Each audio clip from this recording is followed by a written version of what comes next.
5,000 ವರ್ಷಗಳ ಹಿಂದೆ ಕೃಷ್ಣ ಭಗವಂತ ಘೋಷಣೆ ಮಾಡಿದ್ದ, ಪರಿತ್ರಾಣಾಯ ಸಾಧೂನಾಂ ವಿನಾಶಾಯ ಚ ದುಷ್ಕೃತಾಂ ಧರ್ಮ ಸಂಸ್ಥಾಪನಾರ್ಥಾಯ ಸಂಭವಾಮಿ ಯುಗೆ ಯುಗೆ. ಎಲ್ಲ ಬದ್ಧ ಜೀವಿಗಳನ್ನು ಈ ಸಂಸಾರ ಸಾಗರದಿಂದ ಮುಕ್ತಿಗೊಳಿಸಿ ತನ್ನ ಧಾಮಕ್ಕೆ ಕರೆದೊಯ್ಯಲಿಕ್ಕೆ ಭಗವಂತ ಬಾರಿ ಬಾರಿ ಅವತರಿಸ್ತಾನೆ. ಭಗವಂತನು ಅವತರಿಸ್ತಾನೆ. ಕೆಲವೊಮ್ಮೆ ಭಗವಂತನ ಶುದ್ಧ ಭಕ್ತರನ್ನು ಕಳಿಸ್ಕೊಡ್ತಾನೆ. ಭಗವಂತ ಕೆಲವೊಮ್ಮೆ ಶಂಖಚಕ್ರ ಗದಾ ಪದ್ಮವನ್ನು ಹಿಡಿದು ಅವತರಿಸ್ತಾನೆ. ಕೆಲವೊಮ್ಮೆ ಉಪದೇಶವನ್ನು ಕೊಡ್ತಾನೆ. ಕೆಲವೊಮ್ಮೆ ಉಪದೇಶವನ್ನು ಪಾಲನೆ ಮಾಡುವಂತಹ ಭಕ್ತನ ರೂಪದಲ್ಲೂ ಬರ್ತಾನೆ. ಯಾವ ಕೃಷ್ಣ 5,000 ವರ್ಷಗಳ ಹಿಂದೆ ಭಗವದ್ಗೀತೆಯನ್ನು ಬೋಧನೆ ಮಾಡಿದ, ಅದೇ ಕೃಷ್ಣ 500 ವರ್ಷಗಳ ಹಿಂದೆ ಆ ಬೋಧನೆಗಳನ್ನು ಪಾಲನೆ ಮಾಡುವಂತಹ ಶ್ರೀ ಚೈತನ್ಯ ಮಹಾಪ್ರಭುಗಳಾಗಿ ಅವತರಿಸಿದ್ರು.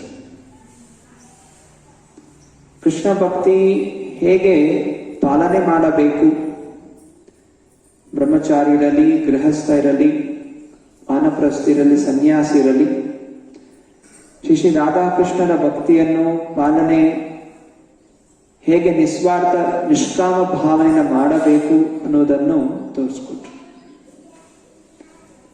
ಕಲಿಯುಗದ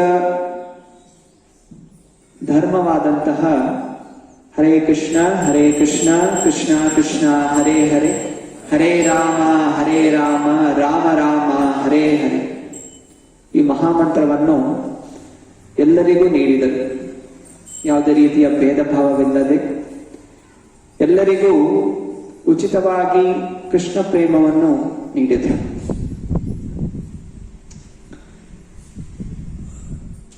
ಅವರು ಅದೃಶ್ಯರಾದ ಮೇಲೆ ಅವರಿಂದ ಆಶೀರ್ವಾದ ಪಡೆದಂತಹ ಷಡ್ ಗೋಸ್ವಾಮಿಯವರು, ಶ್ರೀರೂಪ ಗೋಸ್ವಾಮಿ, ಸನಾತನ ಗೋಸ್ವಾಮಿ, ರಘುನಾಥ ದಾಸ ಗೋಸ್ವಾಮಿ, ರಘುನಾಥ ಭಟ್ಟ ಗೋಸ್ವಾಮಿ, ಗೋಪಾಲ ಭಟ್ಟ ಗೋಸ್ವಾಮಿ ಹಾಗೂ ಶ್ರೀ ಜೀವ ಗೋಸ್ವಾಮಿ, ಇವರೆಲ್ಲರೂ ಶ್ರೀ ರಾಧಾಕೃಷ್ಣರ ಪ್ರೇಮ ಭಕ್ತಿಯನ್ನು ಚೈತನ್ಯ ಮಹಾಪ್ರಭುಗಳು ವಿವರಿಸಿರುವ ಹಾಗೆ ಅವರು ಪ್ರಚಾರವನ್ನು ಮಾಡಿದ್ರು. ಅನೇಕ ಗ್ರಂಥಗಳನ್ನು ಬರೆದ್ರು ಭಕ್ತಿ ಸೇವೆಯ ಬಗ್ಗೆ. ರಾಧಾಕೃಷ್ಣರು ನಡೆಸಿದಂತಹ ಲೀಲೆಗಳ ಸ್ಥಳಗಳನ್ನು ವೃಂದಾವನದಲ್ಲಿ ಪುನರ್ಜೀವಗೊಳಿಸಿದ್ರು. ರಾಧಾಕೃಷ್ಣರ ಆರಾಧನೆ ಮಾಡುವಂತಹ ಮಂದಿರಗಳನ್ನು ಸ್ಥಾಪನೆ ಮಾಡಿ ಪೂಜಾ ವಿಧಾನಗಳನ್ನು, ನಿಯಮಗಳನ್ನು ನಮಗೆ ನೀಡಿದ್ರು. ಹಾಗೆಯೇ ಅವರು ಅದೃಶ್ಯ ಆದ ಮೇಲೆ ಅವರ ಮುಂದಿನ ಪೀಳಿಗೆಯಲ್ಲಿ ನರೋತ್ತಮ್ ದಾಸ್ ಠಾಕೂರ, ಶ್ಯಾಮಾನಂದ ಪಂಡಿತರು, ಇವರೆಲ್ಲರೂ ಆ ಒಂದು ಗ್ರಂಥಗಳನ್ನು ಬೇರೆ ಬೇರೆ ಕಡೆ ಪ್ರಚಾರ ಮಾಡಿದ್ರು. ಪುಸ್ತಕಗಳ ವಿತರಣೆ ಶುರುವಾಗಿದೆ ನರೋತ್ತಮ್ ದಾಸ್ ಠಾಕೂರ್, ಶ್ಯಾಮಾನಂದ ಪಂಡಿತರ ಸಮಯದಿಂದ. ಅವರು ಹೇಗೆ ವಿತರಣೆ ಮಾಡ್ತಾ ಇದ್ರು? ಪೇಪರ್ಗಳನ್ನು ಅವರೇ ತಯಾರಿ ಮಾಡ್ತಾ ಇದ್ರು. ಆ ಸಮಯದಲ್ಲಿ 400 ವರ್ಷಗಳ ಹಿಂದೆ ಇವತ್ತಿನ ಹಾಗೆ ಪೇಪರ್ ಕಂಪನಿಗಳಿರಲಿಲ್ಲ, ಪ್ರಿಂಟಿಂಗ್ ಪ್ರೆಸ್ಗಳಿರಲಿಲ್ಲ. ಮರದ ತೊಗಟೆಗಳನ್ನು ತೆಗೆದು ಅದನ್ನು ನೀರಲ್ಲಿ ಮಿಶ್ರಣ ಮಾಡಿ ಅದನ್ನು ಒಣಗಿಸಿ ಸ್ವತಃ ಅವಲೇ ಕೈಯಲ್ಲಿ ಬರೆದು ಅದನ್ನ ಪ್ರಚಾರ ಮಾಡ್ತಾ ಇದ್ರು. ಒಂದು ಅಕ್ಷರವು ತಪ್ಪಿಲ್ಲದೆ ಶಾಸ್ತ್ರಗಳನ್ನು ಯಥಾರೂಪವಾಗಿ, ಶ್ರೀಮದ್ ಭಾಗವತಂ ಬೇಕು ಅಂತ ಹೇಳಿದ್ರೆ 18,000 ಶ್ಲೋಕಗಳನ್ನು ಬರಿಬೇಕಾಗಿತ್ತು. ಬರೆದು ಅದನ್ನು ವಿತರಣೆ ಮಾಡಬೇಕಾಗಿತ್ತು. ಅಷ್ಟೊಂದು ಶ್ರಮಪಟ್ಟು ಆಚಾರ್ಯರು ಭಕ್ತಿ, ಕೃಷ್ಣ ಭಕ್ತಿ ಪ್ರಚಾರ ಆಗಬೇಕು ಅಂತ ಮುಂದಾದ್ರು. ಈ ದಿನ ನಾವು ಆರಾಮಾಗಿ ಮನೇಲಿ ಇದ್ಕೊಂಡು ಬರೆದಿರುವ ಗ್ರಂಥಗಳನ್ನು ಓದಿ ಅಂತ ಹೇಳಿದ್ರೆ ಅದಕ್ಕೆ ಸಮಯ ಇಲ್ಲ ಅಂತ ಜನ ಹೇಳ್ತಾರೆ. ಸುಲಭವಾಗಿ ಬಂದಿದ್ದು ಅದಕ್ಕೆ ಮೌಲ್ಯ ಇಲ್ಲ. ನಾವು ಇತಿಹಾಸ ನೋಡಿದಾಗ ಈ ದಿನ ನಾವು ಶ್ರೀಮದ್ ಭಾಗವತ ಜ್ಞಾನ ನಮಗೆ ಸಿಗಬೇಕಾದ್ರೆ ಅನೇಕ ಭಕ್ತಾದಿಗಳು ತುಂಬಾ ಶ್ರಮವನ್ನು ಪಟ್ಟಿದ್ದಾರೆ. ಹಾಗೂ ನಮ್ಮಂತಹ ಬದ್ಧ ಜೀವಗಳನ್ನು ಉದ್ಧಾರ ಮಾಡಲಿಕ್ಕೆ ತಮ್ಮ ಜೀವನವನ್ನೇ ಮುಡುಪಾಗಿಟ್ಟಿದ್ದಾರೆ. ಆದ್ದರಿಂದ ನಮಗೆ ನಿಜವಾಗ್ಲೂ ಬುದ್ಧಿ ಇದೆ, ಆ ಆಚಾರ್ಯರಿಗೆ ನಾವು ಕೃತಜ್ಞತೆ ಭಾವ ಸಲ್ಲಿಸಬೇಕು ಅಂತ ಹೇಳಿದ್ರೆ ನಾವು ಶಾಸ್ತ್ರಗಳನ್ನು ಪ್ರತಿನಿತ್ಯ ಓದಬೇಕು. ಇದೇ ನಾವು ಸಾಧು ಸಂತರಿಗೆ ನಮ್ಮ ಋಣವನ್ನು ತೀರಿಸುವಂತಹ ಮಾರ್ಗ. ಪ್ರತಿಯೊಬ್ಬರಿಗೂ ಋಣಿಯಾಗಿರ್ತೀವಿ. ಸಾಧುಗಳು ಎಲ್ಲ ಕಡೆ ಓಡಾಡಿ ಧರ್ಮದ ಮಾರ್ಗಗಳನ್ನು ನೀಡಿರೋ ಕಾರಣ ಸಮಾಜದಲ್ಲಿ ಸ್ವಲ್ಪ ಮಟ್ಟಿಗೆ ಧರ್ಮ, ಶಾಂತಿ, ಸುಖ ಅನ್ನೋದು ನೆಲೆಸ್ತಾ ಇದೆ. ಹಾಗೂ ಸಂಸಾರದ ಸಾಗರದ ಮುಕ್ತರಾಗ್ಲಿಕ್ಕೆ ನಮಗೊಂದು ಅವಕಾಶ ಸಿಗ್ತಾ ಇದೆ. ಆದ್ದರಿಂದ ನಾವು ನಿಜವಾಗಿ ಒಳ್ಳೆಯ ಜನ ಅಂತ ತಿಳಿಸ್ಕೋಬೇಕಾದ್ರೆ ನಾವು ಭಕ್ತಿಯ ಮಾರ್ಗದಲ್ಲಿ ನಡಿಬೇಕು. ಗುರು ಪರಂಪರೆ ಮುಖಾಂತರ ಬಂದಿರುವಂತಹ ಜ್ಞಾನವನ್ನು ಅಧ್ಯಯನ ಮಾಡಬೇಕು, ಜೀವನದಲ್ಲಿ ಅಳವಡಿಸ್ಕೋಬೇಕು, ಹಾಗೂ ಇದರ ಪ್ರಚಾರವನ್ನು ನಾವು ಮಾಡಬೇಕು. ಆದರೆ ಅನಂತರ ಕೆಲವು ಸಮಯ ಈ ಕೃಷ್ಣ ಭಕ್ತಿಯ ಜ್ಞಾನ ಅನ್ನೋದು ಮಾಸಿ ಹೋಯಿತು. ಒಂದು ಅಂಧಕಾರದ ಸಮಯ ಇತ್ತು. ಜನರು ಶಾಸ್ತ್ರಗಳನ್ನು ಅಧ್ಯಯನ ಮಾಡೋದು ನಿಲ್ಲಿಸಿಬಿಟ್ರು. ಆದ ಕಾರಣ ನಾನಾ ರೀತಿಯ ದುಷ್ಟ ಜನರು, ಇಂದ್ರಿಯ ಭೋಗಿಸುವಂತಹ ಜನರು, ಸುಳ್ಳು ಗುರುಗಳು, ಅಪಸಂಪ್ರದಾಯಗಳು ಎಲ್ಲ ಕಡೆ ನೋಡ್ಲಿಕ್ಕೆ ಶುರುವಾಯಿತು. ಒಂದು ಕತ್ತಲೆಯ ಸಮಯ. ಯಾವ ಸಮಯದಲ್ಲಿ ವೈಷ್ಣವರಿಗೆ ಅತ್ಯಂತ ಗೌರವವನ್ನು ಕೊಡ್ತಾ ಇದ್ರು, ಆ ಸಮಯ ಬದಲಾಗಿ ವೈಷ್ಣವರನ್ನು ಕಂಡ್ರೆ ತುಂಬಾ ನೀಚ ಜನ ಅನ್ನುವಂಥ ಭಾವನೆ ಜನರ ಮನಸ್ಸಲ್ಲಿ ಬಂದ್ಬಿಟ್ಟಿತ್ತು. ಅನೈತಿಕ ಸಂಬಂಧ, ಜೂಜಾಟ, ಮದ್ಯಪಾನ ಎಲ್ಲವನ್ನು ಮಾಡ್ತಾ ನಾವು ಕೃಷ್ಣ ಭಕ್ತರು ಅಂತ ಹೇಳ್ತಾ ಇದ್ದ ಜನ ಅಲ್ಲಿ ಇಲ್ಲಿ ಎಲ್ಲಾ ಕಡೆ ನೋಡ್ಲಿಕ್ಕೆ ಶುರುವಾದ. ತಂತ್ರಗಳು, ಯೋಗಿಗಳು, ತಾಂತ್ರಿಕರು ಈ ಎಲ್ಲ ಜನ ತುಂಬಾ ಪ್ರಾಮುಖ್ಯತೆಯನ್ನು ಪಡ್ಕೊಂಡು, ನಿರಾಕಾರವಾದಿಗಳು, ಹೀಗೆ ಮೋಸ ಮಾಡುವಂತಹ ಜನ ಎಲ್ಲ ಕಡೆ ನೋಡ್ಕೊಂಡಿರಬೇಕಾದ್ರೆ ಶ್ರೀಲ ಭಕ್ತಿ ವಿನೋದ್ ಠಾಕೂರರು ಅವತರಿಸಿದ್ರು. ಭಗವಂತನ ಇನ್ನೊಬ್ಬರು ಶ್ರೇಷ್ಠವಾದಂತಹ ಭಕ್ತರು. ಭಕ್ತಿ ವಿನೋದ್ ಠಾಕೂರ್ ಅವರು ಸ್ವಯಂ ಒಂದು ಮಂಜರಿ. ಅವರು ಅವತರಿಸಿರ್ಬೇಕಾದ್ರೆ ತಮ್ಮ ಧ್ಯಾನ ಮಾಡ್ತಾ ಅವರು ಒಬ್ಬಂಟಿಯಾಗಿ ಮನೆಯಲ್ಲಿ ಭಕ್ತಿ ಮಾಡ್ತಾ ಕೂರ್ಬೋದಾಗಿತ್ತು.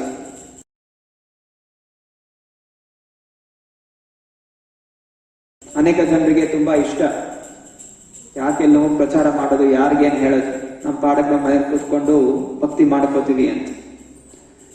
ಶ್ರೀಲ ಭಕ್ತಿ ವಿನೋದ್ ಠಾಕೂರರು ಹಾಗೆ ಯೋಚನೆ ಮಾಡಲಿಲ್ಲ. ಯಾಕೆಂತ ಹೇಳಿದ್ರೆ ನಿಜವಾದ ಭಕ್ತರಿಗೆ ಯಾವಾಗಲೂ ಎಲ್ಲರಿಗೆ ಒಳ್ಳೇದಾಗಬೇಕು ಅನ್ನುವಂಥ ಭಾವನೆ ಅವರ ಮನಸ್ಸಲ್ಲಿರುತ್ತೆ. ಸ್ವಾರ್ಥಿಗಳಾಗಿರೋದಿಲ್ಲ. ಶ್ರೇಷ್ಠವಾದ ಕೃಷ್ಣ ಭಕ್ತಿ ಕೆಲವನ್ನ ಒಬ್ಬನೇ ಅನುಭವಿಸಬಾರದು, ಎಲ್ಲ ಬದ್ಧ ಜೀವಗಳು ಕೊಟ್ಟು ಅವರು ಉದ್ಧಾರ ಆಗಬೇಕನ್ನೋ ಉದ್ದೇಶದಿಂದ ಅವರು ಆ ಎಲ್ಲ ಸಂಸ್ಕೃತ ಗ್ರಂಥಗಳನ್ನು ಮತ್ತೆ ಎಲ್ಲ ಹುಡುಕಿ ಅದನ್ನ ಆಂಗ್ಲ ಭಾಷೆಗಳಲ್ಲಿ, ಬಾಂಗ್ಲಾ ಭಾಷೆಗಳಲ್ಲಿ ಅನುವಾದ ಮಾಡ್ಲಿಕ್ಕೆ ಶುರು ಮಾಡಿದ್ರು. ಅವರಿಗೂ ಸಂಸಾರ ಇತ್ತು, ಹೆಂಡತಿ, ಮಕ್ಕಳು ಎಲ್ಲರೂ ಇದ್ರು. ಸ್ವಯಂ ಡಿಸ್ಟ್ರಿಕ್ಟ್ ಮ್ಯಾಜಿಸ್ಟ್ರೇಟ್ ಆಗಿತ್ತು. ಇಂತಹ ಉನ್ನತವಾದಂತಹ ಒಂದು ಸ್ಥಾನ ಇತ್ತು, ಅನೇಕ ಕರ್ತವ್ಯಗಳಿತ್ತು. ಇಷ್ಟೆಲ್ಲ ಇದ್ರೂ ಕೂಡ ಅವರು ರಾತ್ರಿಯ ಸಮಯದಲ್ಲಿ ಕುಳಿತು ಜನರ ಉದ್ಧಾರಕ್ಕೋಸ್ಕರ ಗ್ರಂಥಗಳನ್ನು ಅನುವಾದ ಮಾಡ್ತಾ ಇದ್ರು. ಅನೇಕ ಗ್ರಂಥಗಳನ್ನು ಬರೆದು ಬೇರೆ ಬೇರೆ ದೇಶಗಳಿಗೆ ಪೋಸ್ಟ್ ಮಾಡ್ತಾ ಇದ್ರು, ಬೇರೆ ದೇಶದ ಲೈಬ್ರರಿಗಳಿಗೆ ಪೋಸ್ಟ್ ಮಾಡ್ತಾ ಇದ್ರು. ಹೀಗೆ ಈ ಅನುವಾದ ಪುಸ್ತಕಗಳನ್ನು ಅನುವಾದ ಮಾಡುವಂಥದ್ದು, ಪ್ರಚಾರ ಮಾಡುವಂತಹದ್ದು ನಮ್ಮ ಗುರು ಪರಂಪರೆಯಲ್ಲಿ ಸೂರ್ಯನಿಂದ ಬರ್ತಾ ಇರುವಂತಹ ಒಂದು ದಿವ್ಯವಾದಂತಹ ಸೇವೆಯಾಗಿದೆ. ಭಕ್ತಿ ವಿನೋದ್ ಠಾಕೂರರು ಅನೇಕ ಅಪರ ಸಂಪ್ರದಾಯಗಳ ವಿರುದ್ಧ ಹೋರಾಡಿದರು. ಅನೇಕ ಜನರ ಜೊತೆ ಶತ್ರುಗಳಾದ ಜನರು ನಿಂದನೆ ಮಾಡ್ತಾ ಇದ್ರು. ಯಾಕಂದ್ರೆ ಸತ್ಯವನ್ನು ಭಕ್ತಿವಿನೋದ್ ಠಾಕೂರ್ ಪ್ರಚಾರ ಮಾಡ್ತಾ ಇರೋ ಕಾರಣ ಅನೇಕ ಈ ಸುಳ್ಳು ಗುರುಗಳು, ಮೋಸ ಮಾಡುವಂತಹವರು ಇದನ್ನು ವಿರೋಧ ಮಾಡ್ಲಿಕ್ಕೆ ಶುರು ಮಾಡಿದ್ರು. ಆದ್ರೂ ಭಕ್ತಿವಿನೋದ್ ಠಾಕೂರ ಇದಕ್ಕೆಲ್ಲ ಹಿಂಜರಿಲಿಲ್ಲ. ಧೈರ್ಯದಿಂದ ಭಕ್ತಿಯ ಪ್ರಚಾರವನ್ನು ಮಾಡಿದ್ರು. ಅದರಲ್ಲಿ ಅವ್ರಿಗೆ ತುಂಬಾ ಜಾಸ್ತಿ ವಿರೋಧ ಮಾಡದಂತವನು ಒಬ್ಬ ತಾಂತ್ರಿಕ. ಮಾಯಾ ಮಂಟದಿಂದ ತಾನೇ ಭಗವಂತ ವಿಷ್ಣು ಅಂತ ಅವನು ಪ್ರಚಾರ ಮಾಡ್ತಾ ಇದ್ದ, ಹಾಗೂ ಅನೈತಿಕ ಸಂಬಂಧವನ್ನು ಮಾಡ್ತಾ ಇದ್ದ. ಭಕ್ತಿವಿನೋದ್ ಠಾಕೂರ ಅವರನ್ನು ಅರೆಸ್ಟ್ ಮಾಡಿ ಜೈಲಿಗೆ ಹಾಕ್ತಾರೆ, ಅವರ ಮೇಲೆ ಕೇಸ್ ಹಾಕ್ತಾರೆ. ಆಗ ಮಂತ್ರವಾದಿ ತನ್ನ ಮಂತ್ರ ಶಕ್ತಿಯಿಂದ ಭಕ್ತಿವಿನೋದ್ ಠಾಕೂರರ ಮೇಲೆ, ಅವರ ಪರಿವಾರದ ಮೇಲೆ ಭೂತ ಪ್ರೇತಗಳ ಪ್ರಯೋಗವನ್ನು ಮಾಡ್ತಾನೆ. ಇದರಿಂದ ಸಮಸ್ತ ಪರಿವಾರ ಅನೇಕ ಸಮಯ ದುಃಖಕ್ಕೊಳಗಾಗುತ್ತೆ. ಆದರೂ ಭಕ್ತಿವಿನೋದ್ ಠಾಕೂರ ಅದರಿಂದ ಹಿಂಜರಿಯದೆ, ಭಯಪಡದೆ, ನಾವು ಕೃಷ್ಣ ಭಕ್ತಿಯನ್ನು ಪ್ರಚಾರ ಮಾಡಬೇಕು, ಅದರ ಸ್ಥಾಪನೆ ಆಗಬೇಕು ಅನ್ನೋ ಉದ್ದೇಶದಿಂದ ಅವನನ್ನು ಜೈಲಿಗೆ ಹಾಕ್ಬಿಡ್ತಾರೆ, ಕೇಸ್ ಹಾಕಿ. ಕಾಲಕ್ರಮೇಣ ಅವನ ಶಕ್ತಿ ಅನ್ನೋದು ನಾಶವಾಗತ್ತೆ, ಆ ಯೋಗಿಯ ಶಕ್ತಿ. ನಂತರ ಅವನು ಆತ್ಮಹತ್ಯೆ ಅಂತ ಮಾಡ್ಕೊಂಡ್ಬಿಡ್ತಾನೆ. ಹೀಗೆ ಭಕ್ತಿವಿನೋದ್ ಠಾಕೂರರು ತಮ್ಮ ಜೀವನವನ್ನು ರಾಧಾಕೃಷ್ಣನ ಭಕ್ತಿಯನ್ನು ವಿಶ್ವಾದ್ಯಂತ ಪ್ರಚಾರ ಆಗಬೇಕು ಅನ್ನೋ ಕನಸನ್ನು ಅವರು ಕಂಡ್ರು. ಹಾಗೂ ಅವರು ಪ್ರಾರ್ಥನೆ ಮಾಡಿಕೊಂಡ್ರು, ಹೇ ಭಗವಂತ, ನಿನ್ನ ಒಂದು ಶಕ್ತಿಯ ಒಂದು ಅಂಶವನ್ನು ಕಳಿಸ್ಕೊಡು. ಈ ಕೃಷ್ಣ ಭಕ್ತಿ ಇಲ್ಲೇ ಉಳಿಬಾರದು, ವಿಶ್ವಾದ್ಯಂತ ಪ್ರಚಾರ ಆಗಬೇಕು, ಎಲ್ಲ ಬದ್ಧ ಜೀವಿಗಳು ಮುಕ್ತರಾಗಬೇಕು. ಅದರಿಂದ ದಯವಿಟ್ಟು ನಿಮ್ಮ ಒಂದು ಅಂಶವನ್ನು ಕಳಿಸ್ಕೊಡಿ ಅಂತ ಅವರು ಪ್ರಾರ್ಥನೆ ಮಾಡಿಕೊಂಡ್ರು. ಅವರ ಪ್ರಾರ್ಥನೆಯಿಂದ ಭಗವಂತ ತೃಪ್ತನಾಗಿ 1876ರಲ್ಲಿ 1874 ಫೆಬ್ರವರಿ 6 ಫ್ರೈಡೆ ಮಧ್ಯಾಹ್ನ 3:00 ಒರಿಸ್ಸಾ ರಾಜ್ಯದಲ್ಲಿ ಪುರುಷೋತ್ತಮ ಕ್ಷೇತ್ರದಲ್ಲಿ ಸಿಂಹಗುರು ಶ್ರೀಲ ಭಕ್ತಿ ಸಿದ್ಧಾಂತ ಸರಸ್ವತಿ ಠಾಕೂರರು ಅವತರಿಸ್ತಾರೆ. ಶ್ರೀಲ ಭಕ್ತಿ ಸರಸ್ವತಿ ಠಾಕೂರ ಅವರನ್ನು ಸಿಂಹಗುರು ಅಂತ ಕರೀತಾರೆ. ಶ್ರೀಲ ಭಕ್ತಿ ಠಾಕೂರ್ ಕಿ ಜೈ.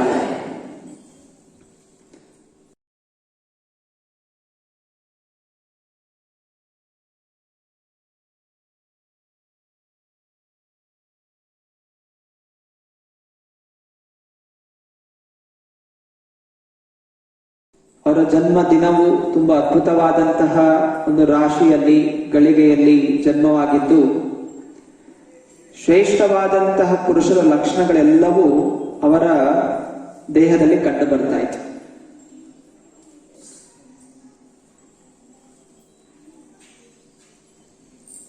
ಅವರು ಜನಿಸಿರಬೇಕಾದ್ರೆ ಆ ಮಗುವಿನ ದೇಹದ ಸುತ್ತ ಹೊಕ್ಕಳಿಂದ ತಾಯಿಗೆ ಇರುವಂತಹ ಒಂದು ಏನಂತೀರ ಅದಕ್ಕೆ, ಉರಿ, ಅದು ಜನಿವಾರದ ಹಾಗೆ ಸುತ್ಕೊಂಡಿತ್ತು. ಬ್ರಾಹ್ಮಣನಾಗಿ ಕಾಣ್ತಾ ಇದ್ರು. ಜನ್ಮದಲ್ಲೇ ನಾನು ಬ್ರಾಹ್ಮಣ, ಭಗವಂತನ ತಿಳಿದಂತಹ ವ್ಯಕ್ತಿ ಹಾಗೂ ಭಕ್ತಿಯ ಪ್ರಚಾರ ಮಾಡ್ತೀನಿ ಅನ್ನೋದು ಅವರ ಜನ್ಮದಲ್ಲೇ ಅವರು ತೋರಿಸ್ಕೊಡ್ತಾ ಇದ್ರು. ನೋಡ್ಬೋದು ಅವರ ಫೋಟೋಸ್.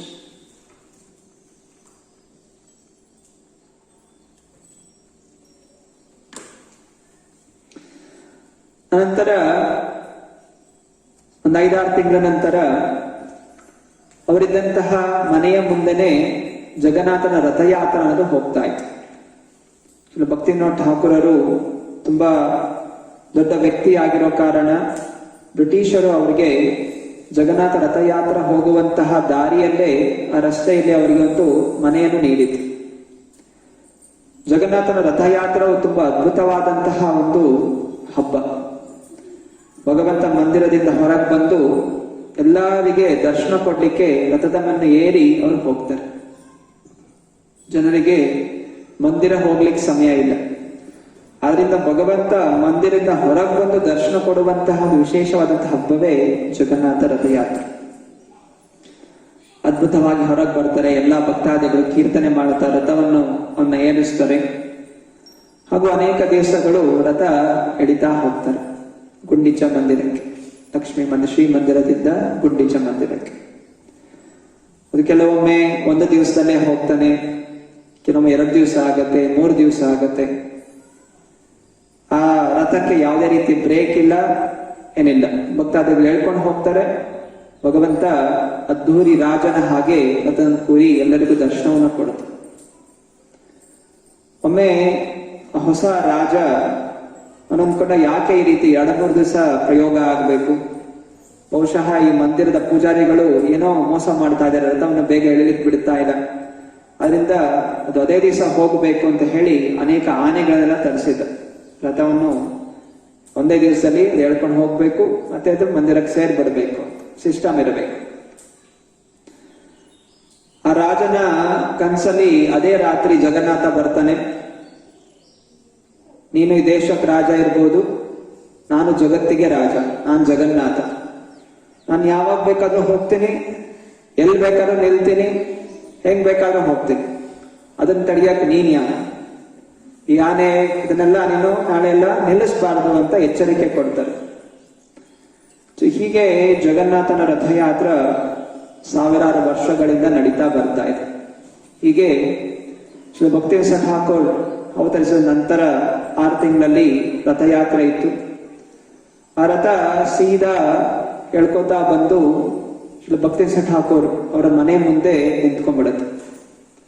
3 ದಿವಸ ಆದ್ರೂ ಆ ರಥ ಮುಂದೆ ಅನ್ನೋದು ಹೋಗೋದಿಲ್ಲ.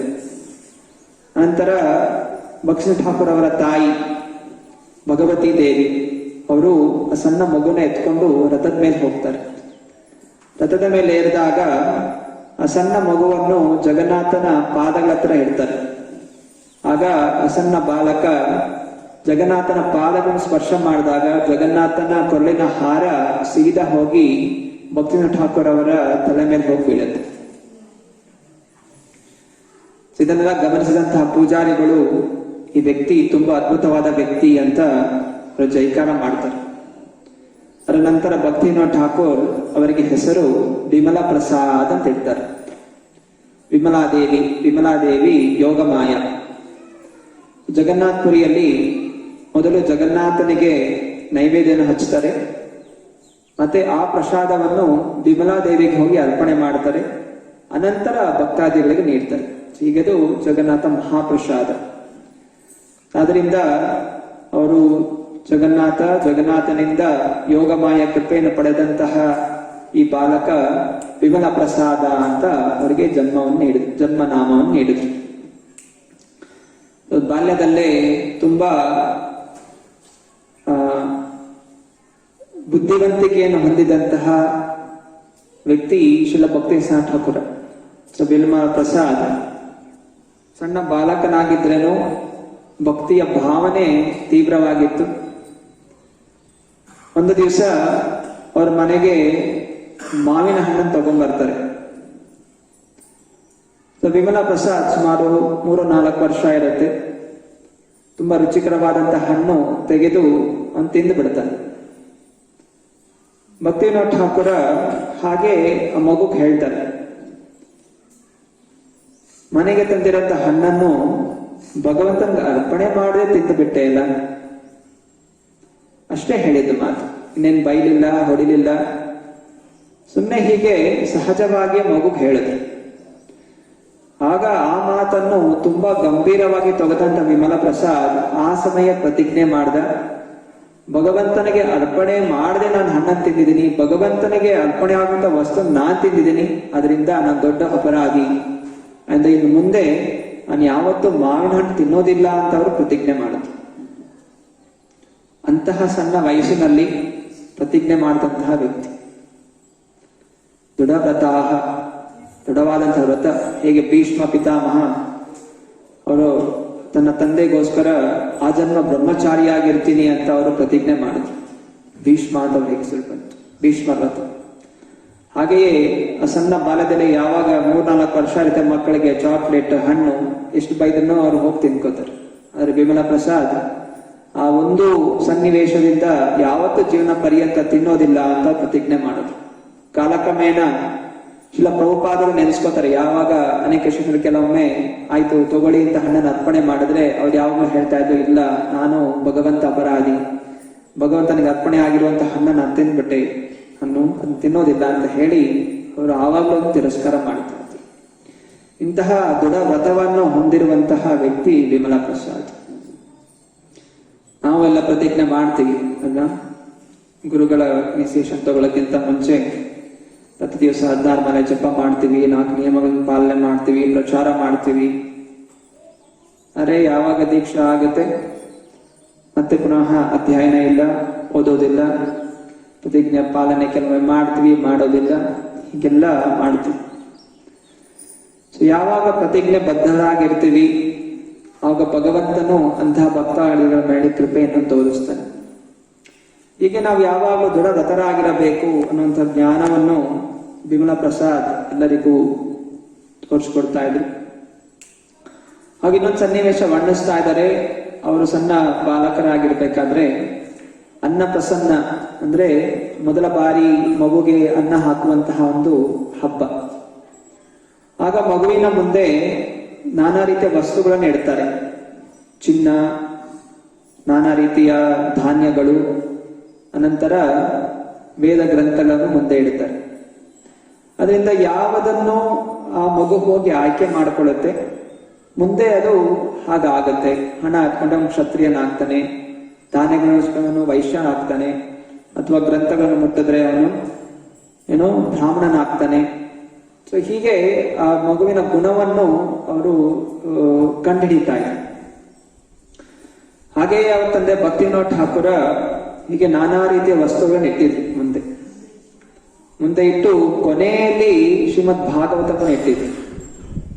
ಹಾಗಲ್ಲ, ಸ್ಟಾರ್ಟಿಂಗ್ ಅಲ್ಲಿ 4-5 ಬುಕ್ಗಳು ಇಟ್ಕೊಂಡ್ಬಿಟ್ಟು ಮತ್ತೆ ಹೋಗಿ ಯಾವ್ದೋ ಒಂದು ಬುಕ್ ತಗೊಂಡ್ಬಿಟ್ರೆ ನನ್ನ ಮಗು ದೊಡ್ಡ ವಿದ್ವಾಂಸ ಆಗ್ತಾನೆ ಅಂತ ಹೇಳಿ ಆ ರೀತಿ ಮಾಡ್ಲಿಲ್ಲ. ಫಸ್ಟ್ ಮಗುಗೆ ಏನೆಲ್ಲ ಇಷ್ಟ ಆಗತ್ತೆ ಅಂತಹ ವಸ್ತುಗಳನ್ನು ಇಟ್ಟಿದ್ರು, ಅನಂತರ ಶ್ರೀಮದ್ ಭಾಗವತವನ್ನು ಇಟ್ಟಿದ್ರು. ಭಕ್ತಿವಿನೋದ್ ಠಾಕೂರ, ವಿಮಲಾ ಪ್ರಸಾದ್ ಒಂದೊಂದನ್ನೇ ನೋಡ್ತಾ ಕೊನೆಯಲ್ಲಿ ಹೋಗಿ ಆ ಶ್ರೀಮದ್ ಭಾಗವತ ಗ್ರಂಥ ನೆತ್ತಿಟ್ಕೊಂಡು ತನ್ನ ಎದೆಗೆ ತಬ್ಬಿಡ್ಕೊಂಡ. ಆ ಬಾಲಕನಿಂದಲೇ ತೋರಿಸ್ಕೊಡ್ತಾ ಇದ್ರು, ಮುಂದೆ ಶ್ರೀಮದ್ ಭಾಗವತವನ್ನು ಎಲ್ಲಾ ಕಡೆ ಪ್ರಚಾರ ಮಾಡುವಂತಹ ಮಹಾನ್ ವ್ಯಕ್ತಿ ಆಗ್ತಾರೆ ಅಂತ. 7 ವರ್ಷ ಇರಬೇಕಾದ್ರೆ ಅವರಿಗೆ ಭಗವದ್ಗೀತೆಯ ಎಲ್ಲ 7 ಶ್ಲೋಕಗಳು ಕಂಠಪಾಠ ಇತ್ತು. ಇಷ್ಟು ಮಟ್ಟಿಗೆ ಅವರು ಅಧ್ಯಯನವನ್ನು ಮಾಡ್ತಾ ಇದ್ರು, ತುಂಬಾ ಚುರುಕಾಗಿದ್ರು. ತಮ್ಮ ತಂದೆ ಭಕ್ತಿವಿನೋದ್ ಠಾಕೂರ ಎಲ್ಲೆಲ್ಲ ಪ್ರಚಾರ ಮಾಡಕ್ ಹೋಗ್ತಾ ಇದ್ರು. ಅವಾಗ ಅವರು ಧೋತಿ ಕುರ್ತಾ ಹಾಕೊಂಡು ಜೊತೆಯಲ್ಲಿ ಪ್ರಚಾರ ಮಾಡ್ಲಿಕ್ಕೆ ಹೋಗ್ತಾ ಇದ್ರು. ತನ್ನ ತಂದೆ ಏನೆಲ್ಲ ಭಾಷಣಗಳು ಕೊಡ್ತಾ ಇದ್ರು ಅದನ್ನೆಲ್ಲ ಗಮನ ಇಟ್ಟು ಕೇಳಿಸ್ಕೊತಾ ಇದ್ರು. ಆ ಸಮಯದಲ್ಲಿ ಒಂದು ಬ್ರಹ್ಮ ಸಮಾಜ ಅಂತ ಅಂತಿತ್ತು. ಅದೊಂದು ಸಂಘ. ಇವತ್ತಿನ ದಿವಸ ಹೇಗೆ ಬೇರೆ ಬೇರೆ ಮಠಗಳಿದೆ, ಹಾಗೆ ಅನೇಕ ಒಂದು ಸುಳ್ಳು ಮಠಗಳಿರ್ತಾ ಇತ್ತು. ಆ ಸಮಯದಲ್ಲಿ ಬೆಂಗಾಲ್ ಪ್ರದೇಶದಲ್ಲಿ, ಒರಿಸ್ಸಾ ಪ್ರದೇಶದಲ್ಲಿ ದೊಡ್ಡ ದೊಡ್ಡ ವ್ಯಕ್ತಿಗಳೆಲ್ಲ ಆ ಮಠಕ್ಕೆ ಸೇರ್ಕೊಂಡ್ಬಿಟ್ಟಿದ್ರು. ಟ್ಯಾಗೋರ್ ಅಂತಹ ಜನ ಎಲ್ಲ ಆ ಮಠದಲ್ಲಿ ಸೇರಿದಂಥವ್ರು. ಅವ್ರದ್ದು ಏನು ನಿರಾಕಾರ, ಭಗವಂತನಿಗೆ ಆಕಾರ ಇಲ್ಲ, ಭಗವಂತ ನಿರಾಕಾರ. ಸೊ ಹೀಗೆ ಅವ್ರು ಪೂಜನೆ ಮಾಡ್ತಾ ಇದ್ರು. ನಿರಾಕಾರ ತುಮಾರ ಚರಣ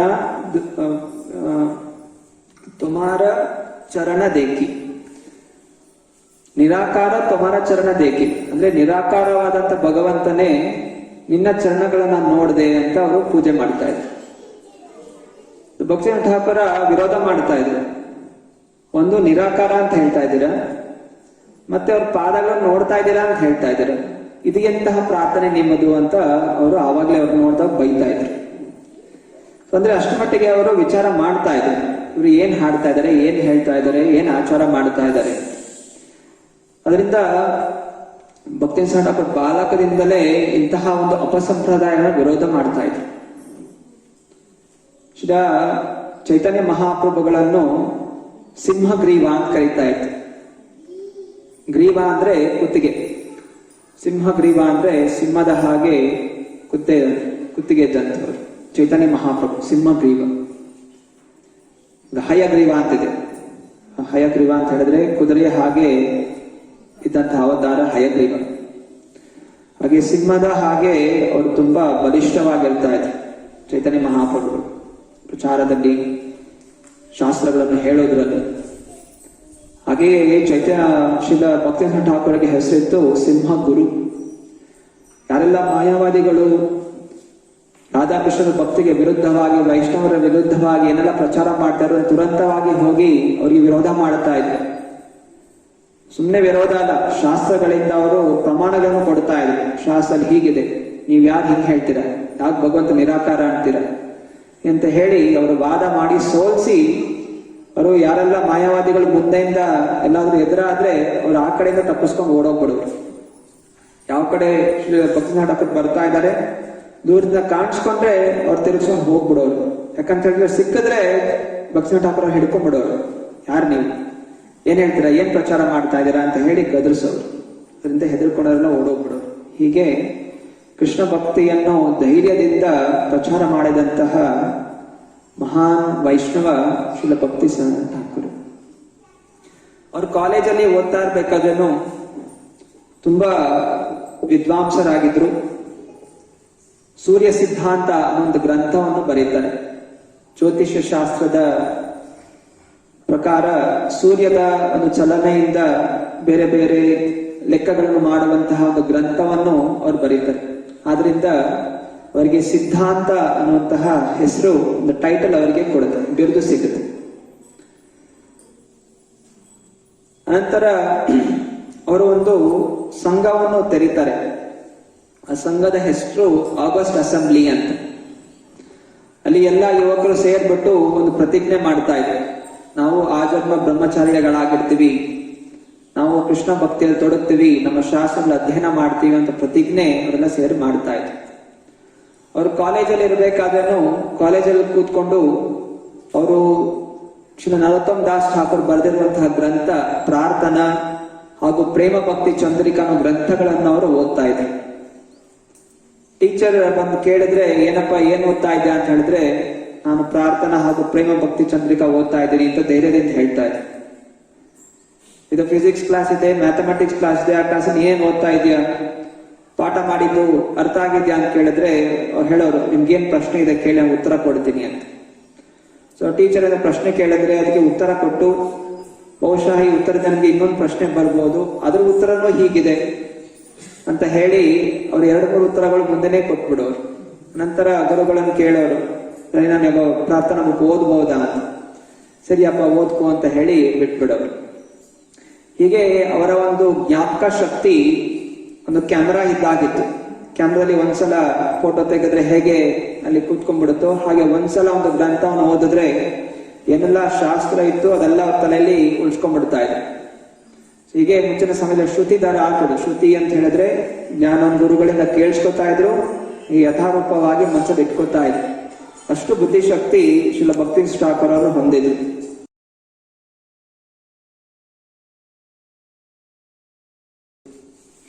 ಅನಂತರ 21 ವರ್ಷ ಆದಾಗ 1985 ಅಲ್ಲಿ ಅವರು ತ್ರಿಪುರ ರಾಜರ ಆಸ್ಥಾನದಲ್ಲಿ ಅವರ ಮಕ್ಕಳಿಗೆ ಪಾಠ ಹೇಳ್ಕೊಡುವಂತಹ ಟೀಚರ್ ಆಗ್ತಾರೆ. ಹೀಗೆ ಸುಮಾರು 5 ವರ್ಷ 10 ವರ್ಷ ತ್ರಿಪುರ ರಾಜನ ಮಕ್ಕಳಿಗೆ ಅವರು ಪಾಠವನ್ನು ಹೇಳ್ತಾ ಇದ್ರು. ಫೋಟೋ ಇರಬೇಕು.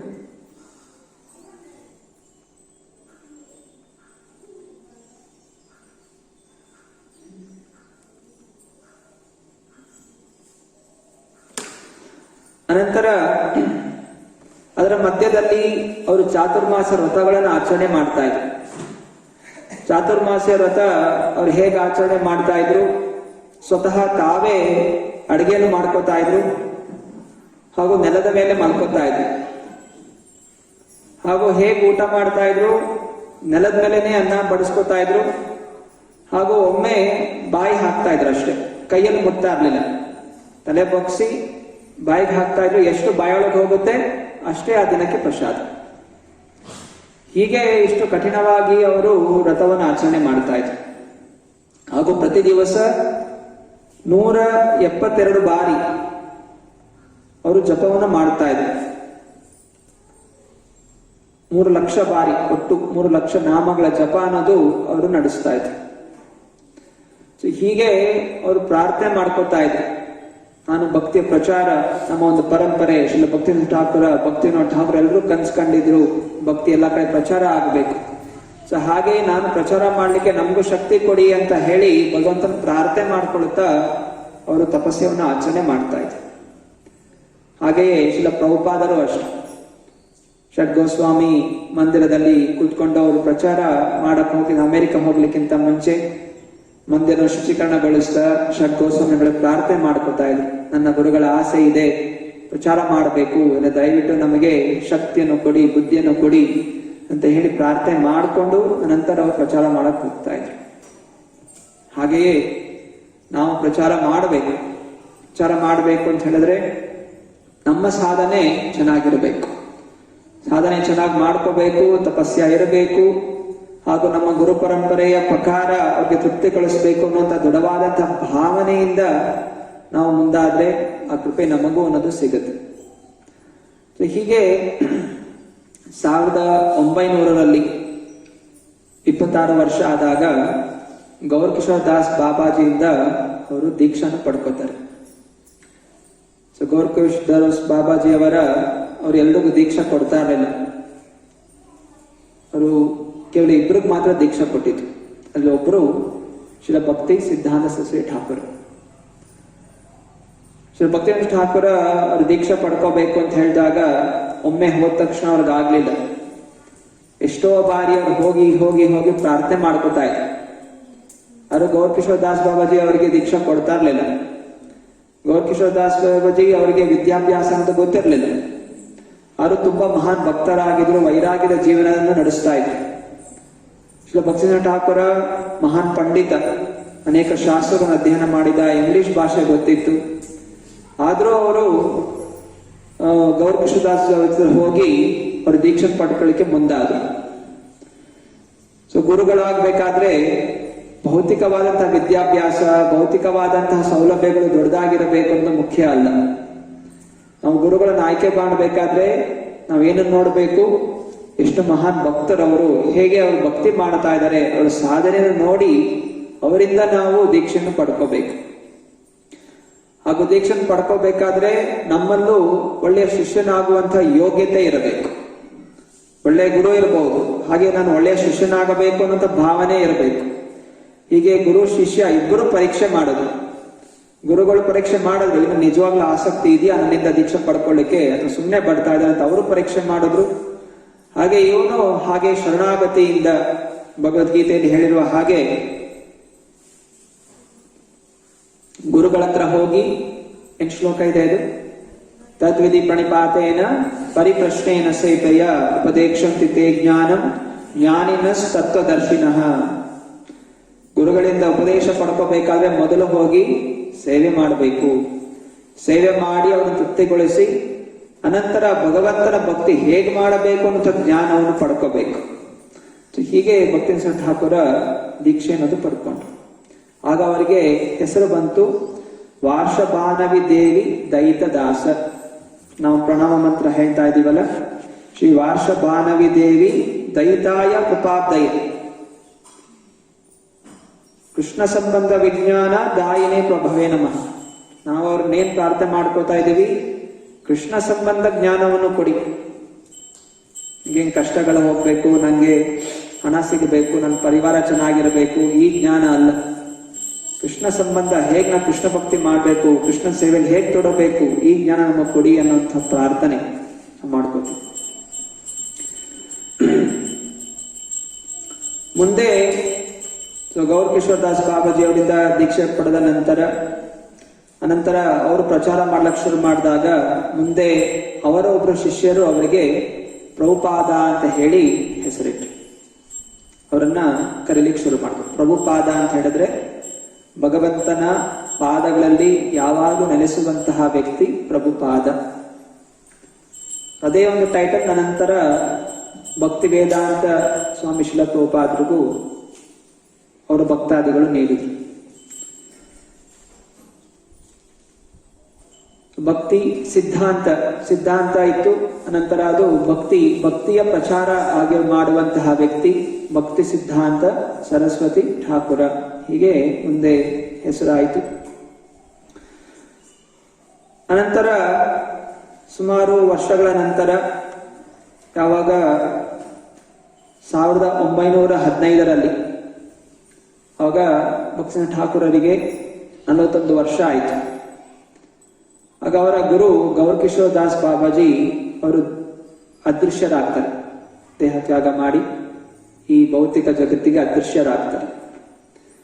ಆಗ ಅನೇಕ ಜನ ಮಠ ಬಾಬಾಜಿಗಳು ಅವರು ಹೋಗಿ ಅವರ ಅಂತಿಮ ಸಂಸ್ಕಾರ ನಮ್ಮ ಮಠದಲ್ಲಿ ಆಗಬೇಕು ಅಂತ ಜಗಳ ಆಡ್ತಾ ಇರ್ತಾರೆ. ಅವರಿಗೆ ಯಾವುದೇ ರೀತಿಯ ಪ್ರೀತಿ ತಮ್ಮ ಗುರುಗಳ ಮೇಲೆ ಇರಲಿಲ್ಲ. ಗೌರಕಿಶೋರ್ ದಾಸ್ ಬಾಬಾಜಿ ತುಂಬಾ ಮಹಾನ್ ಭಕ್ತರಾಗಿದ್ರು, ಸಮಸ್ತ ಊರಲ್ಲಿ ಅವರು ಪ್ರಖ್ಯಾತಿ ಆಗಿದ್ರು. ಅದರಿಂದ ಅವರ ಒಂದು ಸಮಾಧಿ ನಮ್ಮ ಮಠದಲ್ಲಿ ಇದ್ರೆ ಜನ ಬಂದು ನಮ್ಮ ಮಠಕ್ಕೆ ಬಂದು ಭೇಟಿ ಕೊಡ್ತಾರೆ, ನಮ್ಗೆ ದಕ್ಷಿಣ ಕೊಡ್ತಾರೆ ಅನ್ನುವಂಥ ಚಿಂತನೆಯಿಂದ ಅವರು ಯೋಚನೆ ಮಾಡ್ತಾ ಇದ್ರು. ಹಾಗೂ ಗೌರಕಿಶೋರ್ ದಾಸ್ ಬಾಬಾಜಿಯಲ್ಲಿ ಅಂತ ನಮ್ರ ಭಾವನೆ ಇತ್ತು. ಅವ್ರು ಹೇಳಿದ್ರು, ನಾನು ದೇಹ ತ್ಯಾಗ ಮಾಡಿದ್ಮೇಲೆ ನನ್ನ ಈ ದೇಹವನ್ನು ಈ ಊರಲ್ಲಿ ಒಂದು ಹಗ್ಗ ಕಟ್ಟಿ ಎಳ್ಕೊಂಡು ಹೋಗ್ಬೇಕು. ಯಾಕಂದ್ರೆ ನಾನು ಜೀವನದಲ್ಲಿ ಏನು ಒಳ್ಳೇದು ಅನ್ನೋದು ಮಾಡಿಲ್ಲ. ಆದ್ರಿಂದ ಈ ದೇಹ ಎಲ್ಲಾ ಕಡೆ ಎಳ್ಕೊಂಡು ಹೋಗಿ ಇಲ್ಲಿರುವ ಭಕ್ತಾದಿಗಳ ಒಂದು ಪದಧೂಳಿ ನನ್ನ ದೇಹದ ಮೇಲೆ ಬಂದ್ರೆ ನನ್ನ ಈ ದೇಹ ಶುದ್ಧವಾಗತ್ತೆ ಅಂತ ಹೇಳ್ತಾರೆ. ಆಗ ಈ ಬಾಬಾಜಿಗಳು ಬೇರೆ ಯಾರಲ್ಲಿದ್ರ ಸರಿ ನಾವೆಲ್ಲ ತಯಾರಿ ಮಾಡೋಣ ಅಂತ ಹೇಳಿ ಅವ್ರನ್ನ ಕಟ್ಟಾಕಿ ಎಳಿಲಿಕ್ಕೆ ತಯಾರಿ ಮಾಡ್ತಾ ಇದ್ರು. ಅಷ್ಟರಲ್ಲಿ ಯಾವಾಗ ಈ ಸುದ್ದಿ ಭಕ್ತಿನಾಥ ಠಾಕೂರ್ ಬರುತ್ತೆ, ತುರಂತವಾಗ ಅಲ್ಲಿ ಓಡ್ ಬರ್ತಾರೆ. ಅವ್ರನ್ನೆಲ್ಲ ಹೆದರಿಸ್ತಾರೆ, ನೀವೆಲ್ಲ ಯಾರು? ಅವರಿಗೆ ಯಾರು ನಿಜವಾದ ಶಿಷ್ಯ? ನಾನು ಒಬ್ಬನೇ ಅವ್ರ ನಿಜವಾದ ಶಿಷ್ಯ. ನೀವೆಲ್ಲ ಬಾಬಾಜಿ ಅಂತ ಹೇಳ್ತಾ ಇದ್ದೀರಾ, ನಿಮ್ಗೆ ಸ್ವಲ್ಪನಾದ್ರೂ ಬುದ್ಧಿ ಇದೆಯಾ? ಅವರು ಗೌರಕಿಶೋರ್ ದಾಸ್ ಬಾಬಾಜಿ ಅವರ ಒಂದು ನಮ್ರ ಭಾವನೆ ಇತ್ತು. ಅಂತಹ ಶುದ್ಧ ಭಕ್ತರಾಗಿದ್ರು ಅವ್ರು ಹೇಳ್ಕೊತಾ ಇದ್ರು, ನಾನೊಬ್ಬ ಪಾಪಿ ವ್ಯಕ್ತಿ ಅಂತ ಹೇಳ್ಕೊತಾ ಇದ್ರೆ ಹೊರತು ಅವ್ರು ನಿಜವಾಗಿ ಪಾಪಿ ಅಲ್ಲ. ಅವರಿದಂತಹ ನಮ್ರ ಭಾವನೆ ಅದು. ಅದನ್ನ ನೀವು ತಿಳಿದಂತಹ ಎಂತಹ ಶಿಷ್ಯಂದ್ರು ನೀವು ಅಂತ ಹೇಳಿ ಅವರಿಗೆ ಬೈದ್ರು. ಹಾಗೂ ಅವರು ಒಂದು ಪ್ರಮಾಣ ಕೇಳಿದ್ರು, ನೀವೆಲ್ಲ ಬಾಬಾಜಿಗಳಂತ ಹೇಳ್ಕೊತಾ ಇದ್ದೀರಾ, ನಿಮ್ಮಲ್ಲಿ ಯಾರು ಪ್ರಮಾಣ ಮಾಡ್ತೀರಾ ನಾನು 1 ವರ್ಷದಿಂದ ಸ್ತ್ರೀ ಸಂಘ ಮಾಡಿಲ್ಲ ಅಂತ. ಅವ್ರು ಬಂದು ಈ ದೇಹವನ್ನು ಮುಟ್ಲಿ ಅಂತ. ಯಾರು ಮುಂದೆ ಬರೋದಿಲ್ಲ. ಸರಿ, 6 ತಿಂಗಳು ಯಾರು ಸ್ತ್ರೀ ಸಂಘ ಮಾಡಿಲ್ಲ ಮುಂದೆ ಬನ್ನಿ ಅಂತ. ಅವಾಗಲೂ ಯಾರು ಬರೋದಿಲ್ಲ. 1 ತಿಂಗಳು, 1 ವಾರ, 1 ವಾರದಲ್ಲೂ ಯಾರು ಮಾಡಿಲ್ಲ ಮುಂದೆ ಬನ್ನಿ ಅಂತ ಹೇಳಿದ್ರೆ ಯಾರು ಮುಂದೆ ಬರೋದಿಲ್ಲ. ನಿಮ್ಮಂತಹ ಜನ ನನ್ನ ಗುರುಗಳ ದೇಹವನ್ನು ಮುಟ್ಲಿಕ್ಕೆ ನಿಮ್ಮಲ್ಲಿ ಯೋಗ್ಯತೆ ಇಲ್ಲ. ನಿಜವಾದಂತಹ ಬ್ರಹ್ಮಚಾರಿ ನಾನು ಬ್ರಹ್ಮಚರ್ಯ ಪಾಲನೆ ಮಾಡ್ತಾ ಇದ್ದೀನಿ, ಆದ್ರಿಂದ ಅವರ ದೇಹ ಮುಟ್ಲಿಕ್ಕೆ ನನಗ್ ಮಾತ್ರ ಯೋಗ್ಯತೆ ಅಂತ ಹೇಳಿ ಮತ್ತೆ ಅಲ್ಲಿನ ಊರಿನ ಎಲ್ಲ ದೊಡ್ಡ ವ್ಯಕ್ತಿಗಳಿಂದ ಸಹಾಯವನ್ನು ಪಡ್ಕೊಂಡು ಅವರು ಅಂತಿಮ ಸಂಸ್ಕಾರಗಳನ್ನು ಚೈತನ್ಯ ಮಠದಲ್ಲಿ ಮಾಡ್ತಾರೆ. ಸೊ ಹೀಗೆ ಗೌರಕಿಶೋರ್ ದಾಸ್ ಬಾಬಾಜಿ ಅವರ ಅಂತಿಮ ಸಂಸ್ಕಾರ, ಗುರುಗಳ ಅಂತಿಮ ಸಂಸ್ಕಾರವನ್ನು ಭಕ್ತಿ ಸಿದ್ಧಾಂತ ಸರಳ ಠಾಕೂರ್ ಮಾಡ್ತಾರೆ. ಸರಳವಾದಂತಹ ಜೀವನ ಶೈಲಿಯನ್ನು ಹೊಂದಿದ್ರು, ಮಹಾನ್ ಪಂಡಿತರಾಗಿದ್ರು. ಆದ್ರೂ ಅವರು ಯಾವತ್ತೂ ಆಡಂಬರ ಜೀವನ ಅನ್ನೋದು ಅವರು ನಡೆಸ್ತಾ ಇರಲಿಲ್ಲ. ಅರೆ ಭಕ್ತಿಯ ಪ್ರಚಾರಕ್ಕೋಸ್ಕರ ಎಲ್ಲಾ ರೀತಿಯ ಆಡಂಬರಗಳನ್ನು ಅವರು ಸ್ವೀಕಾರ ಮಾಡ್ತಾ ಇದ್ರು. ತಾವು ನೋಡ್ಬೋದು ಹೇಗೆ ಇಲ್ಲಿ ಕಾರಲ್ಲಿ ಓಡಾಡ್ತಾ ಇದ್ದಾರೆ, ಹಿಂದೆ ಸೀಟಲ್ಲಿ ಕೂತ್ಕೊಂಡು.